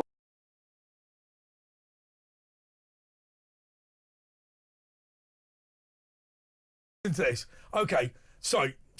Let me say this to you about education. First of all, I'm not from a working class background, but I would be incredibly proud to be from a working class background. And I'll tell you why I would be proud to be from a working class background, because they've built this country, they've defended this country, they've saved this country. My friends from the private school, trust me, have not done as much for this country as the ordinary working class people of this country. So I'm proud.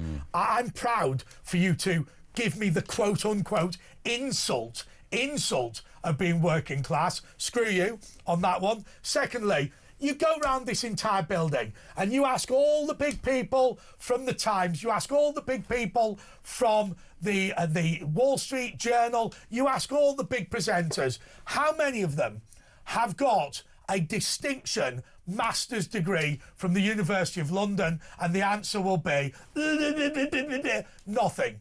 Can I tell you something? I don't for 1 second try to lord it over anybody as an intellectual. I don't try and show off about anything at all. But I'll tell you something. I sit here today in order to give my knowledge, to give my support and give my defence to ordinary working class people. Can I tell you something, Gary? I'll tell you why I don't like you. And I will make an enemy with you. I'll tell you why I don't like you. Because I'll tell you something.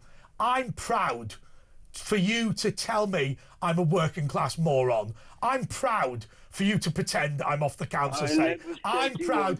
Shut up, my turn. Shut up, my turn.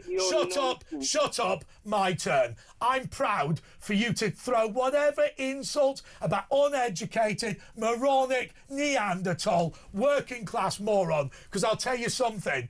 I could buy and sell you. I'm richer than God. I've got a master's degree at the highest level from one of the best universities in the world. And can I tell you, when you go back to your skank hole, you should say, do not for 1 second belittle, bully, insult, or act like a snob towards the people that built this country. Go home. Go home. Go home. Go home. I don't want to hear you. You're not. No. Can I tell you something? I don't want to hear you. I don't want to hear you. Do you know the reason I don't want to hear you? Because you've insulted my audience. I don't like you. You have made an enemy of me. Good. And I'll tell you something. Call me. Accuse me of being on the council estate. Accuse me of having gone to a comprehensive. It's not an insult. It's not an insult. I will tell you what an insult is. I'll tell you what an insult is. I'll tell you what an insult is. Obnoxious, talentless, middle-class fatty. Obnoxious, talentless, middle-class, rude, nasty, not bothered about anybody else. I'm the best. I'll tell you something. I would hang out with the guys from the Working Men's Club. They're 10 times the man you will ever be. They will run into machine gun fire. You'll sit there belittling them. Can I tell you something? You sit there and you think working class British is an insult to me.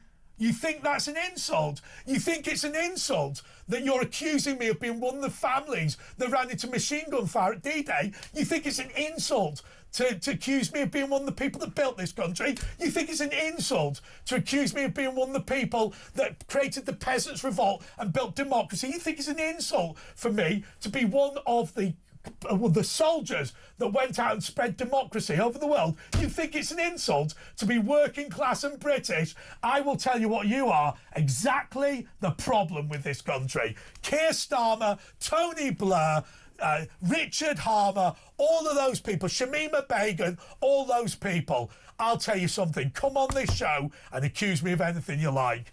But you think that working class British is an insult? Screw you. Screw you. Right, Patrick in Nottingham. We've got about 30 seconds. Have we got a voicemail? Let's Patrick, all calm down and have a nice cup of tea after that. That went